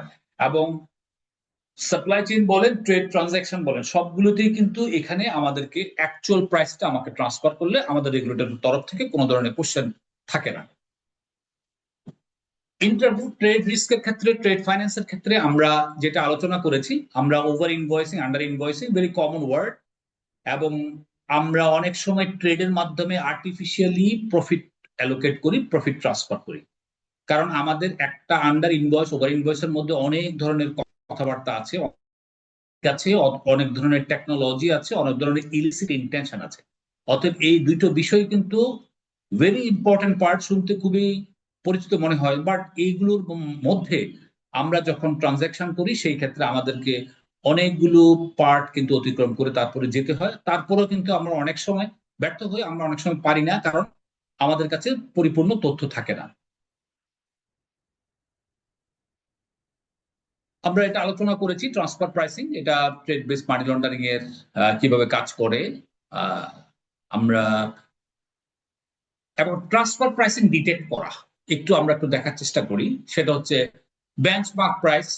আমরা বেঞ্চমার্ক ধরি, আমাদের ইন্টারনাল কাস্টমস এর যে ডাটা আছে সেই ডাটাটাকে আমরা বেঞ্চমার্ক হিসেবে ধরি, কিন্তু এই ডাটাও কিন্তু অনেক সময় আমাদেরকে পরিপূর্ণ তথ্য দেয় না। কারণ গার্বেজ ইন গার্বেজ আউট, যখনই আমাদেরকে কোনো একটা ট্রানজাকশন আমি স্টার্ট করি, এবং সেই যেমন ক্যাপিটাল মেশিনারির ক্ষেত্রে আমরা কিন্তু খুবই প্রবলেম ফেস করি, কারণ এটা একটা কমপ্লেক্স ইস্যু। ক্যাপিটাল মেশিনারি অনেকগুলো আপনার এই স্পেয়ার পার্টস আছে, মেশিনারি আছে, আবার একটা ইনভয়েসের মধ্যে মোর দেন 50 এইচএস কোড। তাহলে এই যে মোর দেন 50 এইচএস কোড, এখান থেকে আমরা প্রত্যেকটা এইচএস কোড অনুযায়ী এটা আলাদা আলাদা করে ভেরিফাই করা, এটা আমাদের জন্য খুব টাফ হয়ে যায়। এবং সেই জন্য আমরা বাংলাদেশে বিশেষ করে স্পেশালি ক্যাপিটাল মেশিনের ক্ষেত্রে আমরা এই লোকাল প্রাইসকে আমরা কিন্তু খুব একটা আমাদের কাস্টম ডাটাকে খুব একটা বেশি আমরা প্রাধান্য দিতে পারি না। আমরা ইন্টারন্যাশনাল মার্কেট সার্চ করলেও কিন্তু আমরা খুব এটা পাই না। বিশেষ করে ইউএন কমট্রেড নামে একটা ওয়েবসাইট আছে, সেখানে আমরা কিন্তু এই প্রাইস গুলো কিন্তু মোটামুটি একটা রেঞ্জের মধ্যে পাই। কর্পোরেট ওনারশিপ অ্যানালাইসিস আমরা দেখি যে আমরা যখন এই ট্রান্সফার প্রাইসিং ম্যানিপুলেশনটা আমরা যখন দেখবো, আমাদের কাছে অনেক সময় শেল কোম্পানি আমাদের সাথে ট্রানজাকশন করে। তাহলে শেল কোম্পানি চিনার উপায় কি? যেই কোম্পানিতে লেস দেন 3 এমপ্লয়ি আছে, সেগুলোকে ইন্টারন্যাশনাল স্ট্যান্ডার্ড হচ্ছে 3 জনের চেয়ে কম যদি এমপ্লয়ি থাকে, তাহলে সেগুলোকে বলছি আমরা শেল কোম্পানি। অতএব আমরা যখন ক্রেডিট রিপোর্ট নিই, আমরা যখন ক্রেডিট রিপোর্টে দেখি যে ওদের নাম্বার অফ এমপ্লয়ি হচ্ছে 2 বা নীল বা 2 বা 3, তো সেই ক্ষেত্রে এগুলো আমরা সেল কোম্পানির ট্রিটমেন্ট করি।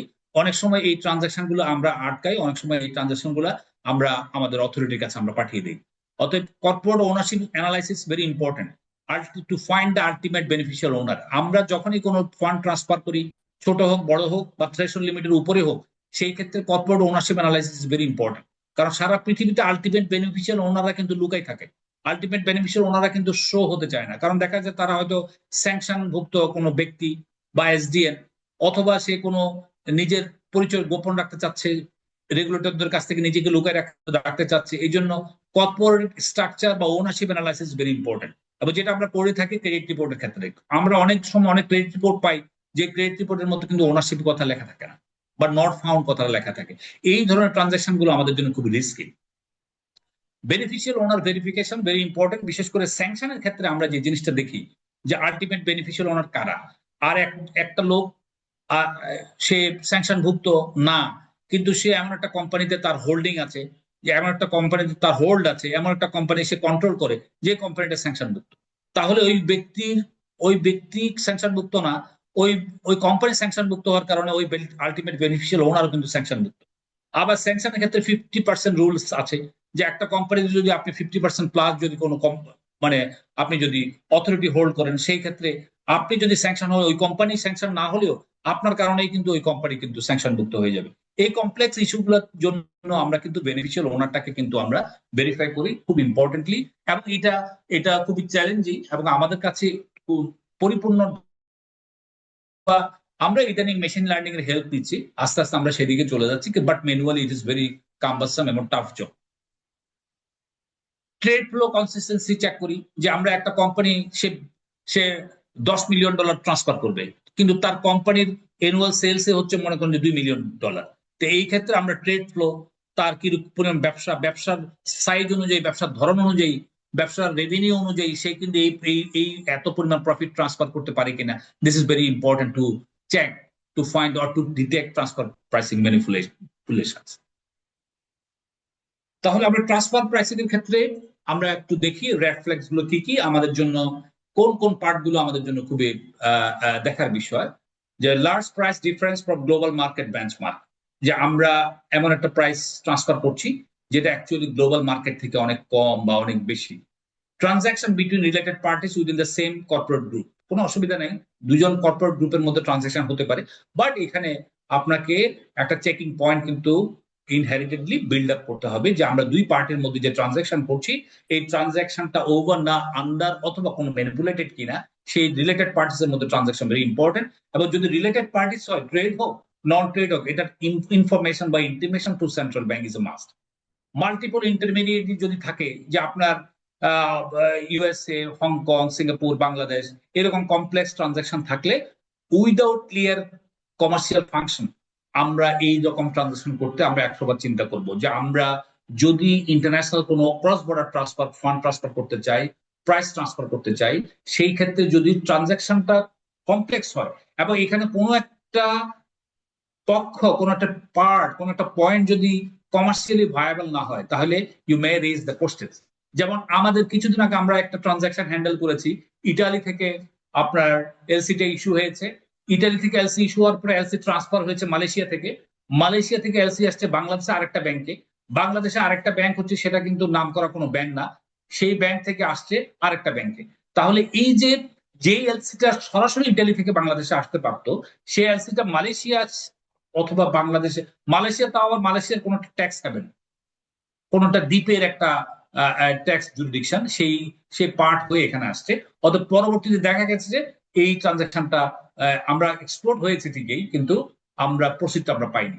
অতএব এই কারণে এই ইস্যুস গুলো কিন্তু ভেরি ইম্পর্টেন্ট। যদি কোনো একটা পক্ষ একাধিক যদি মাল্টিপল ইন্টারমিডিয়েটস থাকে এবং তাদের মধ্যে যদি কোনো ক্লিয়ার কমার্শিয়াল ফাংশনালিটি না থাকে, তাহলে সেই ক্ষেত্রে আমরা এখানে রেইজ করব goods rooted through unnecessary jurisdiction, যে আমি এমন জায়গায় পাঠাচ্ছি যেই জায়গায় আমার এই গুডস গুলোর কোনো মার্কেট নেই, বা এমন একটা জায়গা থেকে আমি ইম্পোর্ট করছি, যেমন আমি গম ইম্পোর্ট করছি সে ফর এক্সাম্পল আমি চায়না থেকে, চায়নাতে হয়তো গম হয় না, গম হয় অস্ট্রেলিয়াতে বা ইউক্রেনে, তাহলে এই ইউক্রেন থেকে চায়না হয়ে বাংলাদেশে, বা আমি এক্সপোর্ট করছি চায়নাতে, যে আমাদের কাছে অনেক সময় রিকোয়েস্ট আসে এক্সপোর্ট হবে চায়নাতে, আরএমজি এক্সপোর্ট চায়নাতে, তখন আমরা রেজ করি বিষয়টা, সন্দেহ রেজ করি যে চায়নাতে কোনো এক্সপোর্ট হবে। চায়না তো আরএমজি তৈরি করে এবং সারা পৃথিবীতে নাম্বার ওয়ান আরএমজি ম্যানুফ্যাকচারার, তাহলে চায়নাতে কোনো ট্রান্সফার হচ্ছে আমার এই গুডস ডেস্টিনেশন।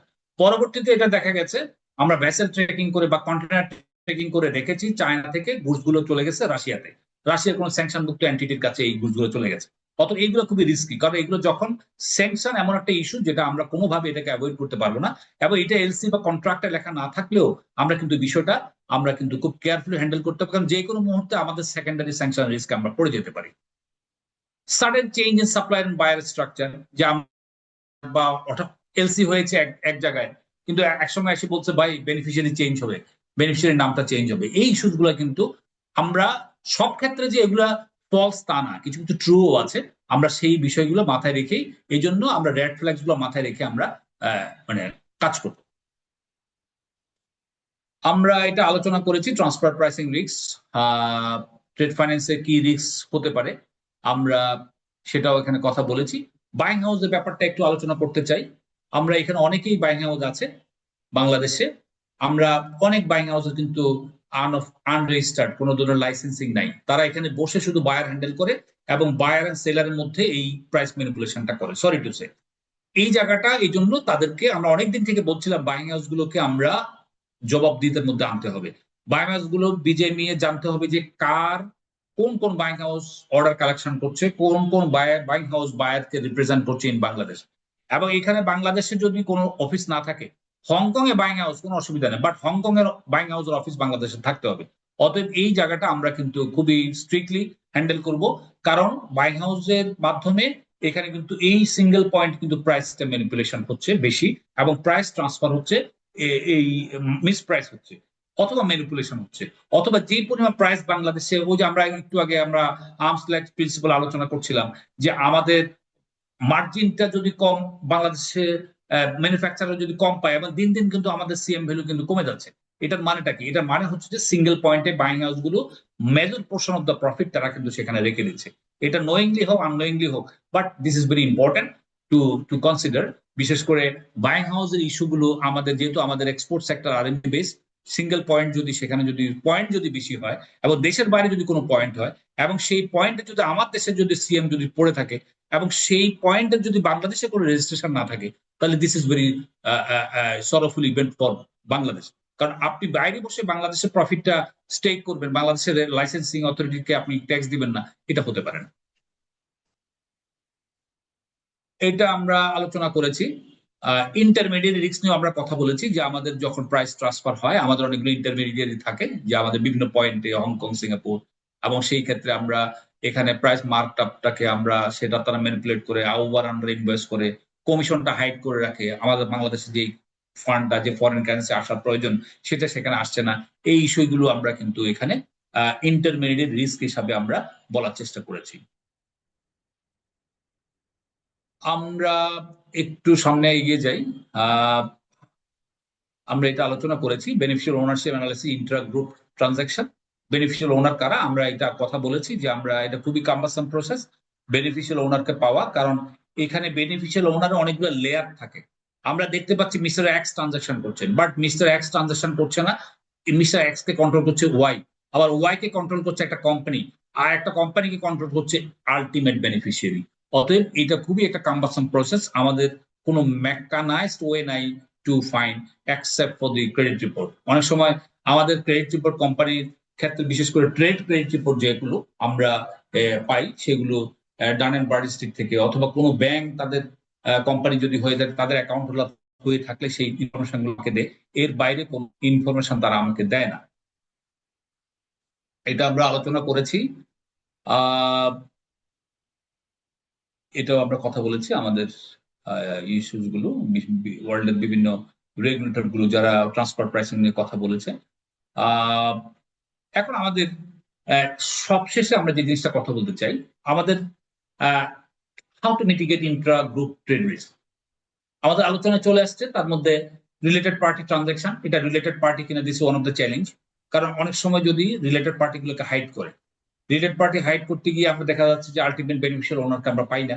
সেখানে কিন্তু বেনিফিশিয়াল ওনার কারা, কার সাথে আমি ট্রানজাকশনটা করছি, যে ট্রানজাকশনটা করলে আমি আলটিমেটলি বেনিফিটটা কাকে দিচ্ছি, এটা একটা বড় ধরনের ইস্যু হয়ে যায়। এবং যদি সেখানে যদি কোনো স্যাংশন বা অন্য কোনো অথরিটি থাকে, অন্য কোনো স্যাংশন মুক্ত ব্যক্তি বা প্রতিষ্ঠান থাকে, তাহলে সেই ক্ষেত্রে আমাদের আলটিমেটলি আমাদের সেকেন্ডারি স্যাংশন বা ইন্টারন্যাশনাল রেগুলেটর যারা আছে, বিশেষ করে ইউএন বা ইউনাইটেড স্টেটস অফ আমেরিকা, তারা আমাদের উপরে কিন্তু স্যাংশন ইম্পোজ করতে পারে। প্রাইস বেঞ্চমার্ক ভেরি ইম্পর্টেন্ট, যেটা আমরা করে থাকি, বাট এটাও আমাদের জন্য খুবই একটা ক্রিটিক্যাল পয়েন্ট। আমরা সিঙ্গেল পয়েন্ট থেকে কখনো প্রাইস ভেরিফাই করে অ্যাকচুয়াল প্রাইসটা পাই না।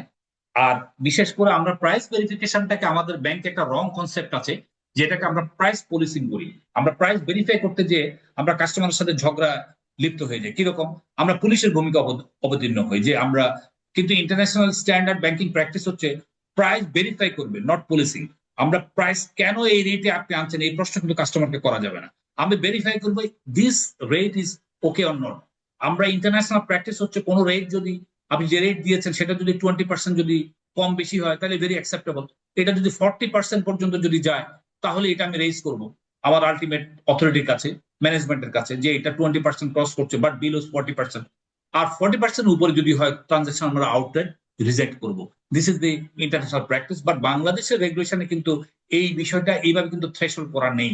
এই কারণে আমরা কিন্তু এই বিষয়টা একটা গ্রে এরিয়া থাকার কারণে আমরা কিন্তু প্রাইস ভেরিফিকেশনের ক্ষেত্রে এই প্রবলেমটা আমরা ফেস করি। কারণ এটা একটা আপেক্ষিক ইস্যু, যে কোনো মুহূর্তে বেশি প্রাইসে তুমি ইম্পোর্ট করেছো বা এক্সপোর্ট করেছো, বা কম প্রাইসে ইম্পোর্ট করেছো এক্সপোর্ট করেছো, বা এই বিষয়টা এই এই যদি যেহেতু কোনো ধরনের একটা প্রপার সোর্স নাই টু ভেরিফাই দ্য প্রাইস, তাহলে এই আপেক্ষিক ইস্যুটার জন্য আমাদেরকে সবসময় কিন্তু একটা তটস্থ থাকতে হয়, যে কোন সময় রেগুলেটর বলে যে এটা কম বা বেশি।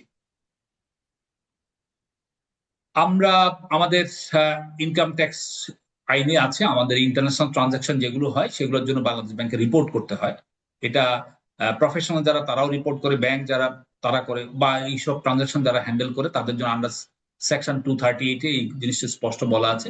আর অ্যাকাউন্টেন্টসদের রিপোর্ট রিকোয়ারমেন্ট সেকশন 239 যারা প্রফেশনাল অ্যাকাউন্টেন্ট বা আপনারা যারা professional tax pairs engage in international transaction, এবং সেটা যদি অ্যাসোসিয়েটেড এন্টারপ্রাইজ হয়, আবার total value of such transaction করে হয়, তাহলে আমরা আমাদেরকে এইসব ইন্টারন্যাশনাল ট্রানজাকশনের ক্ষেত্রে রেগুলেটরকে আমাদেরকে রিপোর্ট করতে হয়। এখানে একটা কেস আছে, যেটা আপনাদেরকে স্লাইড গুলো দিলে আপনারা দেখতে পারবেন। আমাদের আলোচনা শেষ, এখন আমরা প্রশ্নোত্তর পর্বে চলে যাব। যদি কোনো ধরনের প্রশ্ন থাকে আমরা স্টার্ট করতে পারি। Thank you very much. In the meantime, I have sent one question from the member. If you check, okay, so Jamil Sharif F949, he asked the question about how can we learn in details G. about the different method of transfer pricing and subsequent which method is mostly accepted by the business entities, when and why. And another subsequent question, which method is mostly accepted by the tax authority. I've also sent the same question in your chat box. You can also see the question.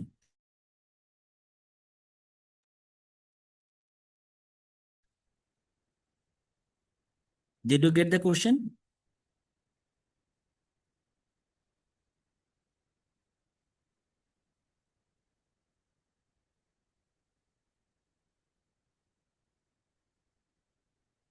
Unmute, please. Rafiqul Islam, brother. Okay, You need to mute. Okay. So okay, have you fine. checked the question? But I cannot find the question. Please Yeah, I'm sending the question again. You can display check in your chat one box. after another. Please raise the question one after another. If it is Okay. 3 in 1 go, then it would Okay. be impossible for me to So the reply. first question, how can we learn in detail about the different methods of transfer pricing? Different method of transfer pricing আমরা একটু আগে আলোচনা করেছি। আমরা 5টা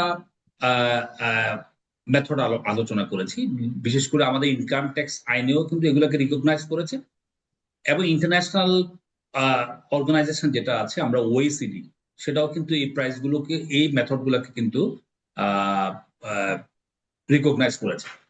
তবে যেই জিনিসটা আমাদের জন্য, আমরা যেটা বাংলাদেশে করি অ্যাকচুয়ালি, সেটা হচ্ছে যে আমাদের ভ্যালু এডিশনটা বা আমাদের মার্জিন বেসড বা মার্কআপ বেসড আমরা এই ট্রানজাকশন গুলোকে আমরা প্রাধান্য দিই। যে আমরা অ্যাকচুয়ালি এটা তো কমপ্লেক্স একটা ট্রানজাকশন ওভার দ্য বর্ডার বা ক্রস বর্ডার। সেই ক্ষেত্রে আমরা দেখার চেষ্টা করি যে একটা গুডস আমি বাংলাদেশে নিয়ে আসলাম, এটার সাথে কত পার্সেন্ট আমি মার্কআপ যোগ করে এক্সপোর্ট করেছি। এটা হচ্ছে এক্সপোর্টের কনটেক্সট থেকে। আর ইম্পোর্টের কনটেক্সট থেকে যে আমি আমার ল্যান্ডেড কস্ট কত এবং এইটার সাথে আমার প্রফিট মার্জিন কত, মার্কআপ কত, সেটা কত রেটে আমি রিসেল করছি বা মার্কেটে, এই মেথডটাই আমরা বাংলাদেশে ইউজ করে থাকি। অতএব এই 5টার মধ্যে মার্কআপ বেসড যেই আর্মস লেংথ প্রিন্সিপাল, এটাই খুবই আমরা in practice in Bangladesh.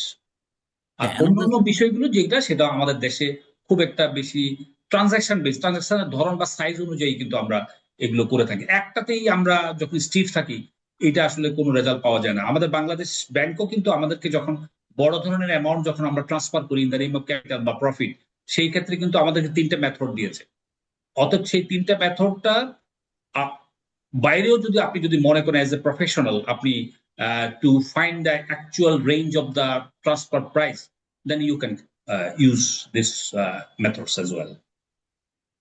Okay. Another subsequent question, which method is mostly accepted by the tax authority? Margin বা মার্কআপ বেসড মেথড, যেটাকে আমরা মার্কআপ কত আমার টোটাল ইম্পোর্টেড কস্ট বা যে অ্যামাউন্টটা আমি রেমিট করব, সেটার মার্কআপ কত, মার্কআপ প্রিন্সিপালটা, মার্কআপ সারাউন্ডিং এনভায়রনমেন্টে অন্যান্য কোম্পানি মার্কআপ কত অ্যাড করছে, সেই মার্কআপ রিলেটেড প্রিন্সিপালটা কিন্তু ইনকাম ট্যাক্স অথরিটি সবচেয়ে বেশি অ্যাকসেপ্ট করে। Okay, another question from Mr. Shoaib, how bank can help in determining transfer pricing problem solving? Actually ব্যাংকের ট্রান্সফার প্রাইসিং পার্টটা কিন্তু ব্যাংকের পার্ট না, এটা হচ্ছে ইনকাম ট্যাক্স অথরিটি পার্ট। তারপর আমরা এটা যেহেতু আমরা ট্রেড ট্রানজাকশন করি অথবা আমরা ইকুইটি ট্রান্সফার করি, বড় বড় রেমিটেন্স গুলো আমাদের কাছে আসে, ক্যাপিটাল, তারপর প্রফিট, তারপরে স্যালারি। এরকম দেখা যাচ্ছে যে একটা কোম্পানি, যেমন আমাদের রয়্যালটি বা ট্রান্সফার, যে আমি প্রথম আমার মাথায় আসতো না যে কেন আমরা এত রেমিটেন্স করি, কারো পারমিশন লাগে না, কিন্তু একটা রয়্যালটি ট্রান্সফার করতে বিডার কেন পারমিশন লাগবে। আমি প্রথমে এই জিনিসটা আমি বুঝতাম না, আজ থেকে প্রায় 10 বছর আগে। পরবর্তীতে আমি চিন্তা করলাম যে বিডা এখানে গেট কিপিং করে, যে রয়্যালটির নামে কোনো অ্যাক্সেস প্রাইস ট্রান্সফার হচ্ছে কিনা। যে অ্যাকচুয়ালি একটা কোম্পানি থেকে আপনি ক্যাপিটাল মেশিনে ইম্পোর্ট করলে, ইম্পোর্ট করার পরে এটার যে পোস্ট ইনস্টলেশন সার্ভিস, সেই ক্ষেত্রে আপনি কোনো বেশি মুদ্রা এখান থেকে আমরা মানে প্রাইসটা আমরা পাঠাচ্ছি কিনা, এটা দেখার জন্য কিন্তু বিডা কিন্তু সেখানে গেট কিপিং করে। অতএব এই রয়্যালটি রিলেটেড এই প্রাইস ট্রান্সফার করা, এটা কিন্তু বিডা কিন্তু এখানে কিন্তু একটা গেট কিপিং করে। অতএব এই জায়গাটা আমরা আমাদের হাতে ট্রান্সফার প্রাইসিং এর অ্যাকচুয়াল কাজটা ইনকাম ট্যাক্সের আমরা করি না, আমরা শুধু প্রাইস ভেরিফাই করি, বিশেষ করে ট্রেডের মিস প্রাইস হলে। আর রয়্যালটি বা আদার ইকুইটি ক্যাপিটাল যখন আমরা পাঠাই, যখন কোম্পানির সেল পারচেজ হয়, ইকুইটি ট্রান্সফার করি, প্রফিট ট্রান্সফার করি, সেই ক্ষেত্রে আমাদের একটা থ্রেশহোল্ড লিমিট আছে। আমাদেরকে আপনাদের যারা কোম্পানি, যারা অডিটর, তারা আমাদেরকে সার্টিফিকেট দিয়ে ক্যালকুলেট করে যে আপনারা এইভাবে আমরা ক্যালকুলেট করেছি, এই প্রাইসটা ঠিক আছে, প্লিজ রিমিট দ্য প্রসেস। যদি ওকে মনে করি যে 3টা মেথড বাংলাদেশ ব্যাংক সেখানে কোড করে দেওয়া আছে, তাহলে আমি রেমিটেন্সটা পাঠাই। 3 কোটি টাকার উপরে যদি হয়, আমি বাংলাদেশ ব্যাংক পাঠিয়ে দিচ্ছি। আর আমার এই প্রাইসটাও যদি আমার সন্দেহ হয় যে আমি প্রাইস ক্যালকুলেশন আমার মনোভূত হচ্ছে না, তখন আমি সেন্ট্রাল ব্যাংকের কাছে পাঠিয়ে দিই। সেন্ট্রাল ব্যাংক ক্যালকুলেট করে, অথবা আপনাদের মতো প্রফেশনালদের এক্সপার্টিসটা তারা বড় করে টু রিক্যালকুলেট রিচেক দ্য ইস্যুস। তো ট্রান্সফার প্রাইসিং এর মূল পার্টটা কিন্তু ইনকাম ট্যাক্সের। ব্যাংক কিন্তু ডিউ ডিলিজেন্স থেকে করে, বাট আমরা ট্রান্সফার প্রাইসিং করি না, ট্রান্সফার প্রাইসিং নিয়ে কাজ করি না। ব্যাংক কাজ করে ট্রেড প্রাইসিং নিয়ে, ট্রেড প্রাইসিং বা ট্রেড মিস প্রাইসিং। আর ইকুইটির ক্ষেত্রে যেটা বললাম, ট্রেড ছাড়া নন ট্রেড রেমিটেন্সের ক্ষেত্রে, সেই ক্ষেত্রে আপনাদের সার্টিফিকেটটা আমাদের জন্য একটা বেঞ্চমার্ক বা সাপোর্ট। আর এটাও যদি আমি স্যাটিসফাই না হই, তখন আমরা সেন্ট্রাল ব্যাংকে পাঠাই।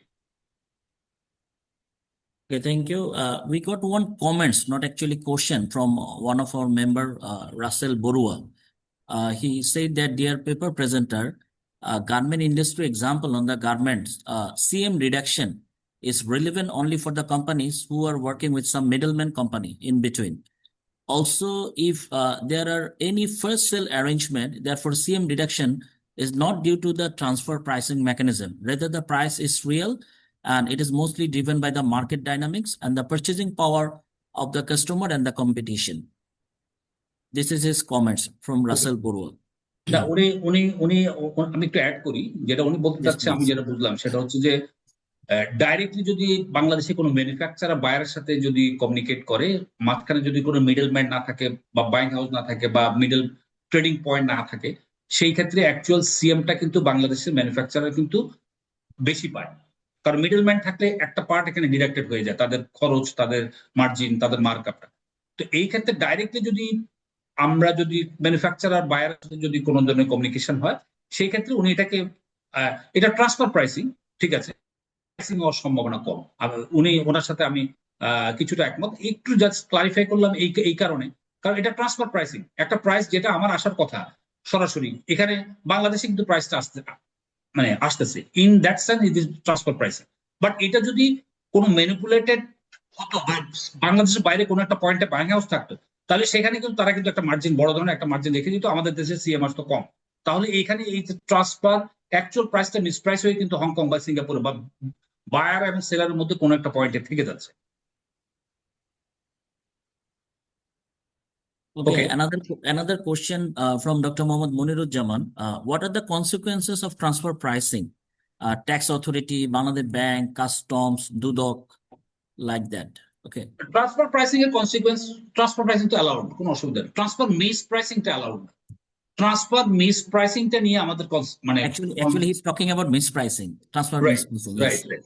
এখন ট্রান্সফার মিস প্রাইসিং যদি আমি যেমন মনে করি যে আমি যদি ওভার প্রাইস করি বা আন্ডার প্রাইস করি, তো সেই ক্ষেত্রে ইনকাম ট্যাক্স ল অনুযায়ী যে পানিশমেন্ট সেটা আমার হবে, যে পেনাল্টি সেটা আমার হবে। ট্রেডের ক্ষেত্রে আমরা দেখেছি, ট্রেডের ক্ষেত্রে এখন 2012 সাল থেকে এই পর্যন্ত যতগুলো আন্ডার ওভার প্রসিড আনে নাই, তাদের এখন পরিপূর্ণভাবে তদন্ত হচ্ছে। যা এরকম বহু ব্যাংকে মিলিয়ন বা এটা বিলিয়নের উপরে হবে, এরকম বিলিয়ন বিলিয়ন ডলার কিন্তু দেশের বাইরে রয়ে গেছে, এই প্রসিডটা এখানে আসে নাই। This is one kind of transfer miss pricing, যেটা বাংলাদেশে আসার কথা ছিল সেটা আসে নাই। তো এখন আমাদের এই অর্থ পাচার আইন অনুযায়ী, মানি লন্ডারিং অ্যাক্টে যে পানিশমেন্ট আছে, সে পানিশমেন্ট হবে। কারণ ট্রান্সফার মিস প্রাইসিং এর ক্ষেত্রে আমরা কিন্তু দুইটা আইনের কাছে খুব দায়বদ্ধ, একটা ইনকাম ট্যাক্স অ্যাক্ট আর একটা হচ্ছে money laundering act 2012, very important. অতএব এই দুইটা আইনেই কিন্তু যে শাস্তি, সে শাস্তি হবে যদি আমরা মিস প্রাইস করি। Okay, any more question from the audience? You can raise your hand and mister Zakaria Shishir বলছেন যে স্লাইড গুলো দেওয়ার জন্য আমাকে। Yes, তো এটা তো dear participants, no worries about the slide. We will share the today's presentation material and even the last webinar materials as well. We will send together today. No worries. Okay. Any more question from the audience, please? You can raise your hand. Okay, I have one question.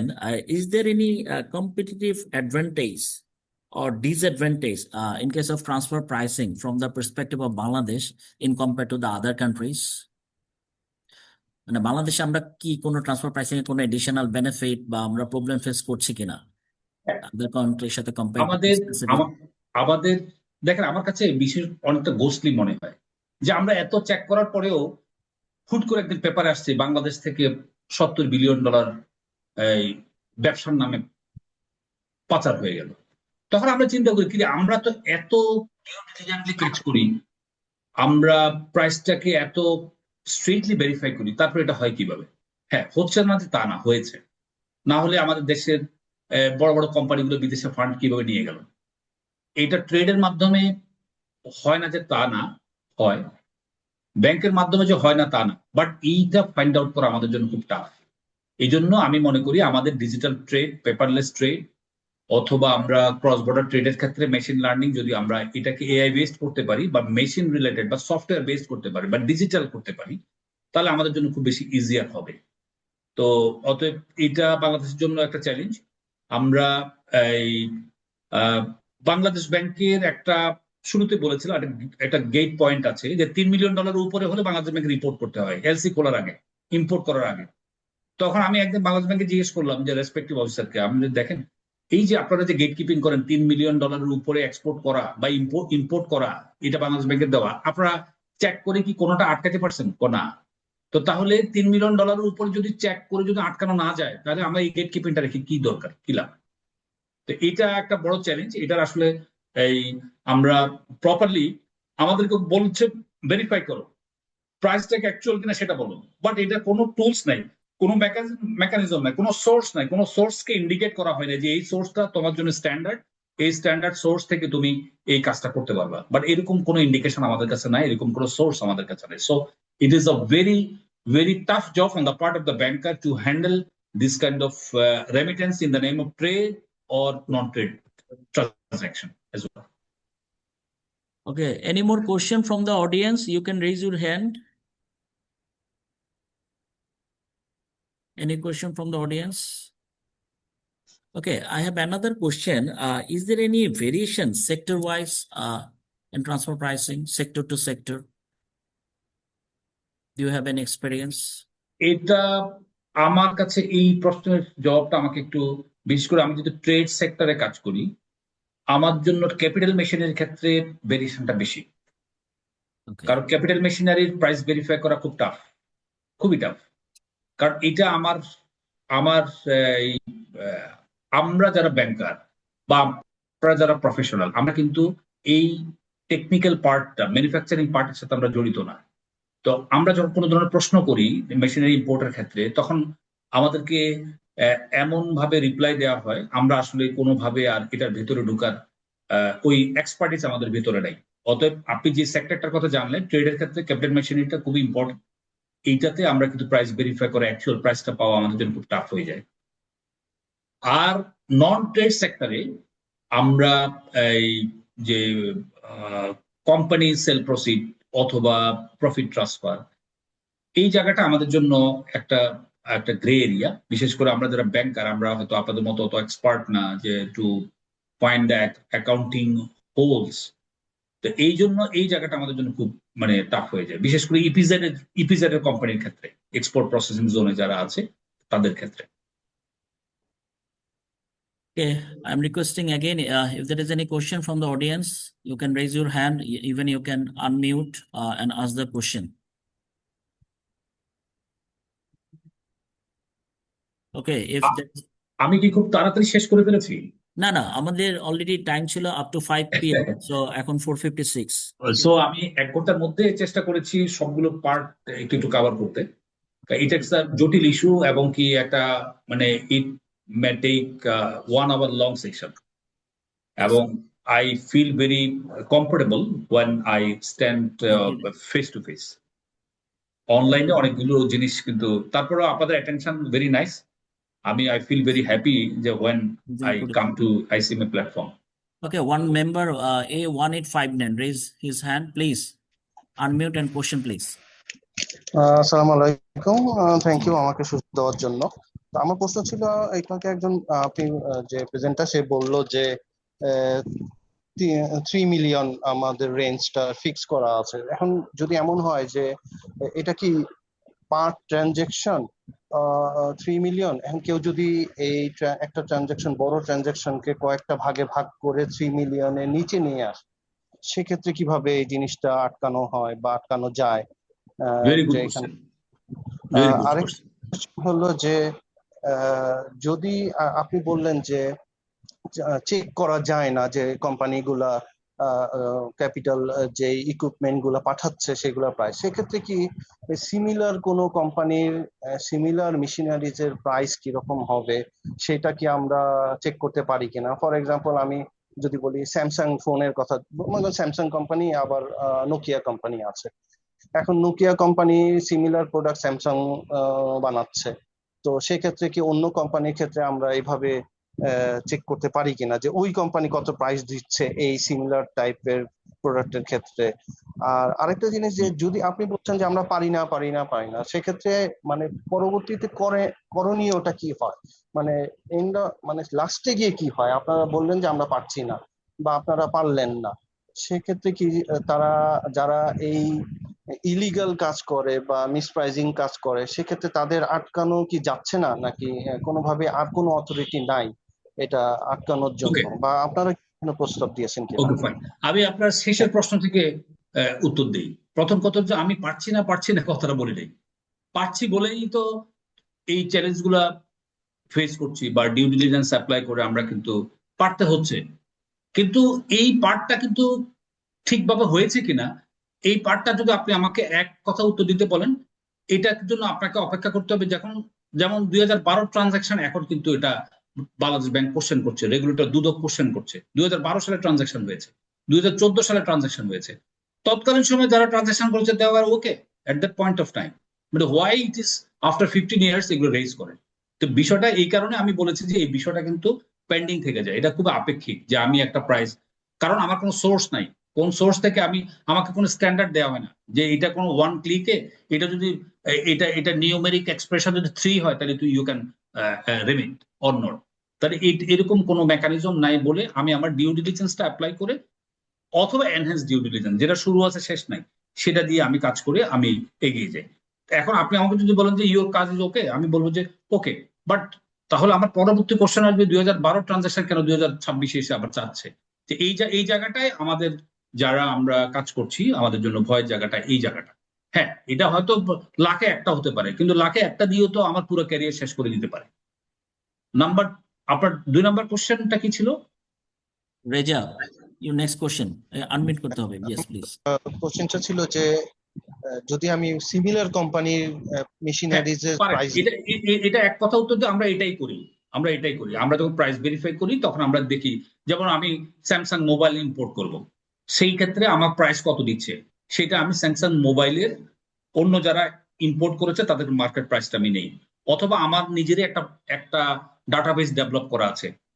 আমরা এটা বাংলাদেশ ব্যাংকের dashboard থেকে কিন্তু আমরা পাই, অন্য bank যেই প্রাইসে Samsung mobile import করেছে সেগুলো আমরা পাই। অতএব এটা হচ্ছে যে আমার জন্য বেঞ্চমার্ক। অথবা এগুলোতে যদি আমি স্যাটিসফাইড না হই তখন আমরা ইউএন কমপ্লিট বা আমাদের সিসার্সার অথবা আমাদের লয়ার্স এর আমাদের প্রাইস ভেরিফিকেশনের বিভিন্ন টুল আছে। আবার অনেকেই প্রাইস ভেরিফিকেশন করার জন্য অনেকগুলো টেকনোলজি তারা সেল করে, এখন কিন্তু অনেকগুলো টেকনোলজি মার্কেটে চলে আসছে। সেগুলো অনেকগুলো চ্যালেঞ্জ আছে। আমি এমন দেশ থেকে আনতেছি, সেই দেশের কাস্টম হয়তো তারা ডাটা শেয়ার করতে চায় না, তারা হয়তো জিনিসটা অ্যাকুরেটলি দিতে পারছে না। এই জায়গাটা একটা গ্রে এরিয়া আছে। অতএব আমাদের জন্য সবচেয়ে ভালো জিনিসটা হচ্ছে যে আমরা প্রাইস পলিসিং করি না, প্রাইস ভেরিফাই করি। আপনি একটা পয়েন্ট তুললেন যে পিয়ার কোম্পানি স্যামসাং মোবাইল কত দিয়ে ইম্পোর্ট করেছে, সেটা আমরা রেকর্ড রাখি। আমরা মিনিমাম 3টা সোর্স থেকে প্রাইসটা ভেরিফাই করে আমরা রেকর্ড রাখি। তখন রেগুলেটর প্রাইস পলিসিং করতে বলে না, রেগুলেটর বলে যে তুমি যে ডিউ ডিলিজেন্স করেছো এবং এটা যে রেকর্ড করে রেখেছো এই পেপারটা আমরা দেখতে চাই। দ্যাটস অল, আমরা এইভাবে কাজ করছি। Thank you. We are almost at the end. We will only take last one question from A180, Ashikul Alon. Please unmute your microphone and ask question. This is our last question. কোশ্চেনটা পাইনি। আরেকটা question রয়ে গেছে, প্রথম কোশ্চেনটা রয়ে গেছে। Yes, please. Reza ভাই, আপনি প্রথম কোশ্চেনটা বলেন। আপনি একটু আগে দুইটা উত্তর দিলেন। Ashikul Alon, have patience, please. 3 million যদি আমি একটা বড় ট্রানজাকশনকে ভাঙে 3টা করি, রাইট, সেক্ষেত্রে কি? যেমন 3 মিলিয়ন, এটা আমরাও ফেস করি। যখন মনে করেন যে এলসি আজকেই লাগবে, আমার এই ট্রানজাকশনটা আজকেই করতে হবে, তখন আমার তো বাংলাদেশ ব্যাংকে পাঠাতে হবে। তখন পার্টি নিজেরাই এটাকে স্প্লিট করে দেয় যাতে করে বাংলাদেশ ব্যাংকে পাঠাতে না হয়।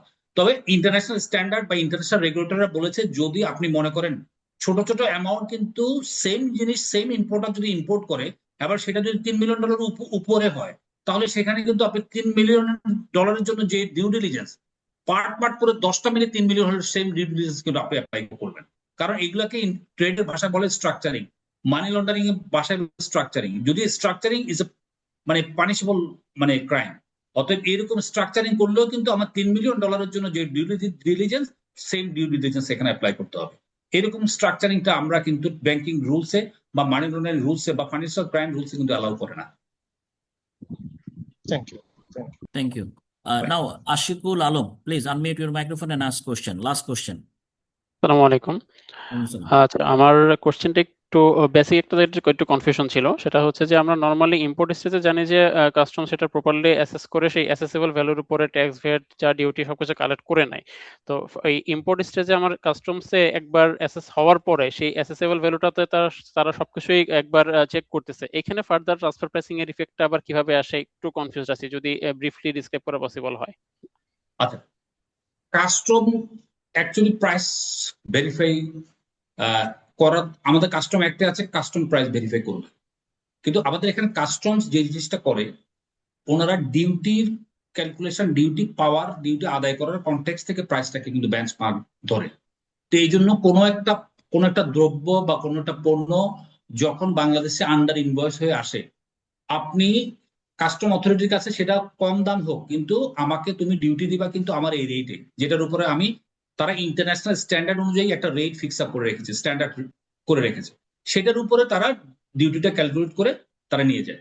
কিন্তু এখানে ট্রান্সফার প্রাইসিং এর বিষয়টা যেটা আপনি রেজ করলেন, সেটা কিন্তু ব্যাংকের পার্টে এসে আমরা যখন এইটা ইম্পোর্ট করি বা আমরা যখন এলসি খুলি বা এলসি না খুলে রেজিস্ট্রেশন করি, সেই ক্ষেত্রে কিন্তু আমার একটা অব্লিগেশন আছে যে আমি যে ইম্পোর্টটা করছি বা করতে যাচ্ছি, যে প্রোডাক্টটা বাংলাদেশে আসবে সেটা অ্যাকচুয়াল প্রাইস কত, সেটা যদি প্রাইস ক্যালকুলেট করতে যদি বা আন্ডার ইনভয়েসিংটা যদি আমি প্যাট্রোনাইজ করি অথবা আমার ভুলের কারণে আন্ডার ইনভয়েস হয়, এটার জন্য দায়ী হচ্ছে ব্যাংক। কিন্তু এটা কাস্টম কিন্তু যদি আন্ডার ইনভয়েস হচ্ছে, কিন্তু এটা একটা হাই বেঞ্চমার্কে তার ডিউটি ক্যালকুলেট করার জন্য প্রাইস নির্ধারণ করে রাখছে। কিন্তু কাস্টম সেটা যদি ব্যাংকের সাথে অ্যালাইন থাকতো যে এইটার দাম কম বা বেশি, তুমি আন্ডার ইনভয়েস করছো বা ওভার ইনভয়েস করছো, এই পার্টটা কাস্টম ব্যাংকের উপরে, রেগুলেশন কিন্তু ব্যাংকের উপরে ছেড়ে দিয়েছে, ব্যাংক সেটা ক্যালকুলেট করে ভেরিফাই করে। কিন্তু কাস্টম শুধু ভেরিফাই করে ডিউটি ক্যালকুলেশনের জন্য, যে তুমি যদি আন্ডার ইনভয়েস করলো এটা আমার হেডেক না, হেডেকটা হচ্ছে তুমি আন্ডার করলো, তোমাকে ডিউটি দিতে হবে এই রেটে, ওভার রেটে, যেটাকে ওভার রেট মানে কি, তারা একটা রেট বেঞ্চমার্ক রেট ঠিক করে রাখে। Okay, thank you. Thank you very much. It was a nice presentation and discussion on transfer pricing and intergroup trade risk, and we really enjoyed the session. And our youth participant, they also participated successfully, and there are so many questions, and it was a very good discussion. And we are very happy to get you as a resource person. Inshallah, in coming days, we will invite you in person in another topic or another program. Okay. And a special thanks to our participant for joining with us and for your patience for long 1.5 hours presentation and discussion session. And today we will share the presentation slide as well as we'll give you the link of today's discussion. And also we will share you the last webinar of our organized by our ICMAB, that is the topic Economic Agenda of New Government, Challenges and Way Forward. We also received the PowerPoint presentation. Inshallah, we will share you with today. So that's all about our today's webinar and discussion session. Thank you very much. Thank you again. Hope to see you in another program. And Eid Mubarak. Assalamu alaikum. Assalamu alaikum. Thank you very much.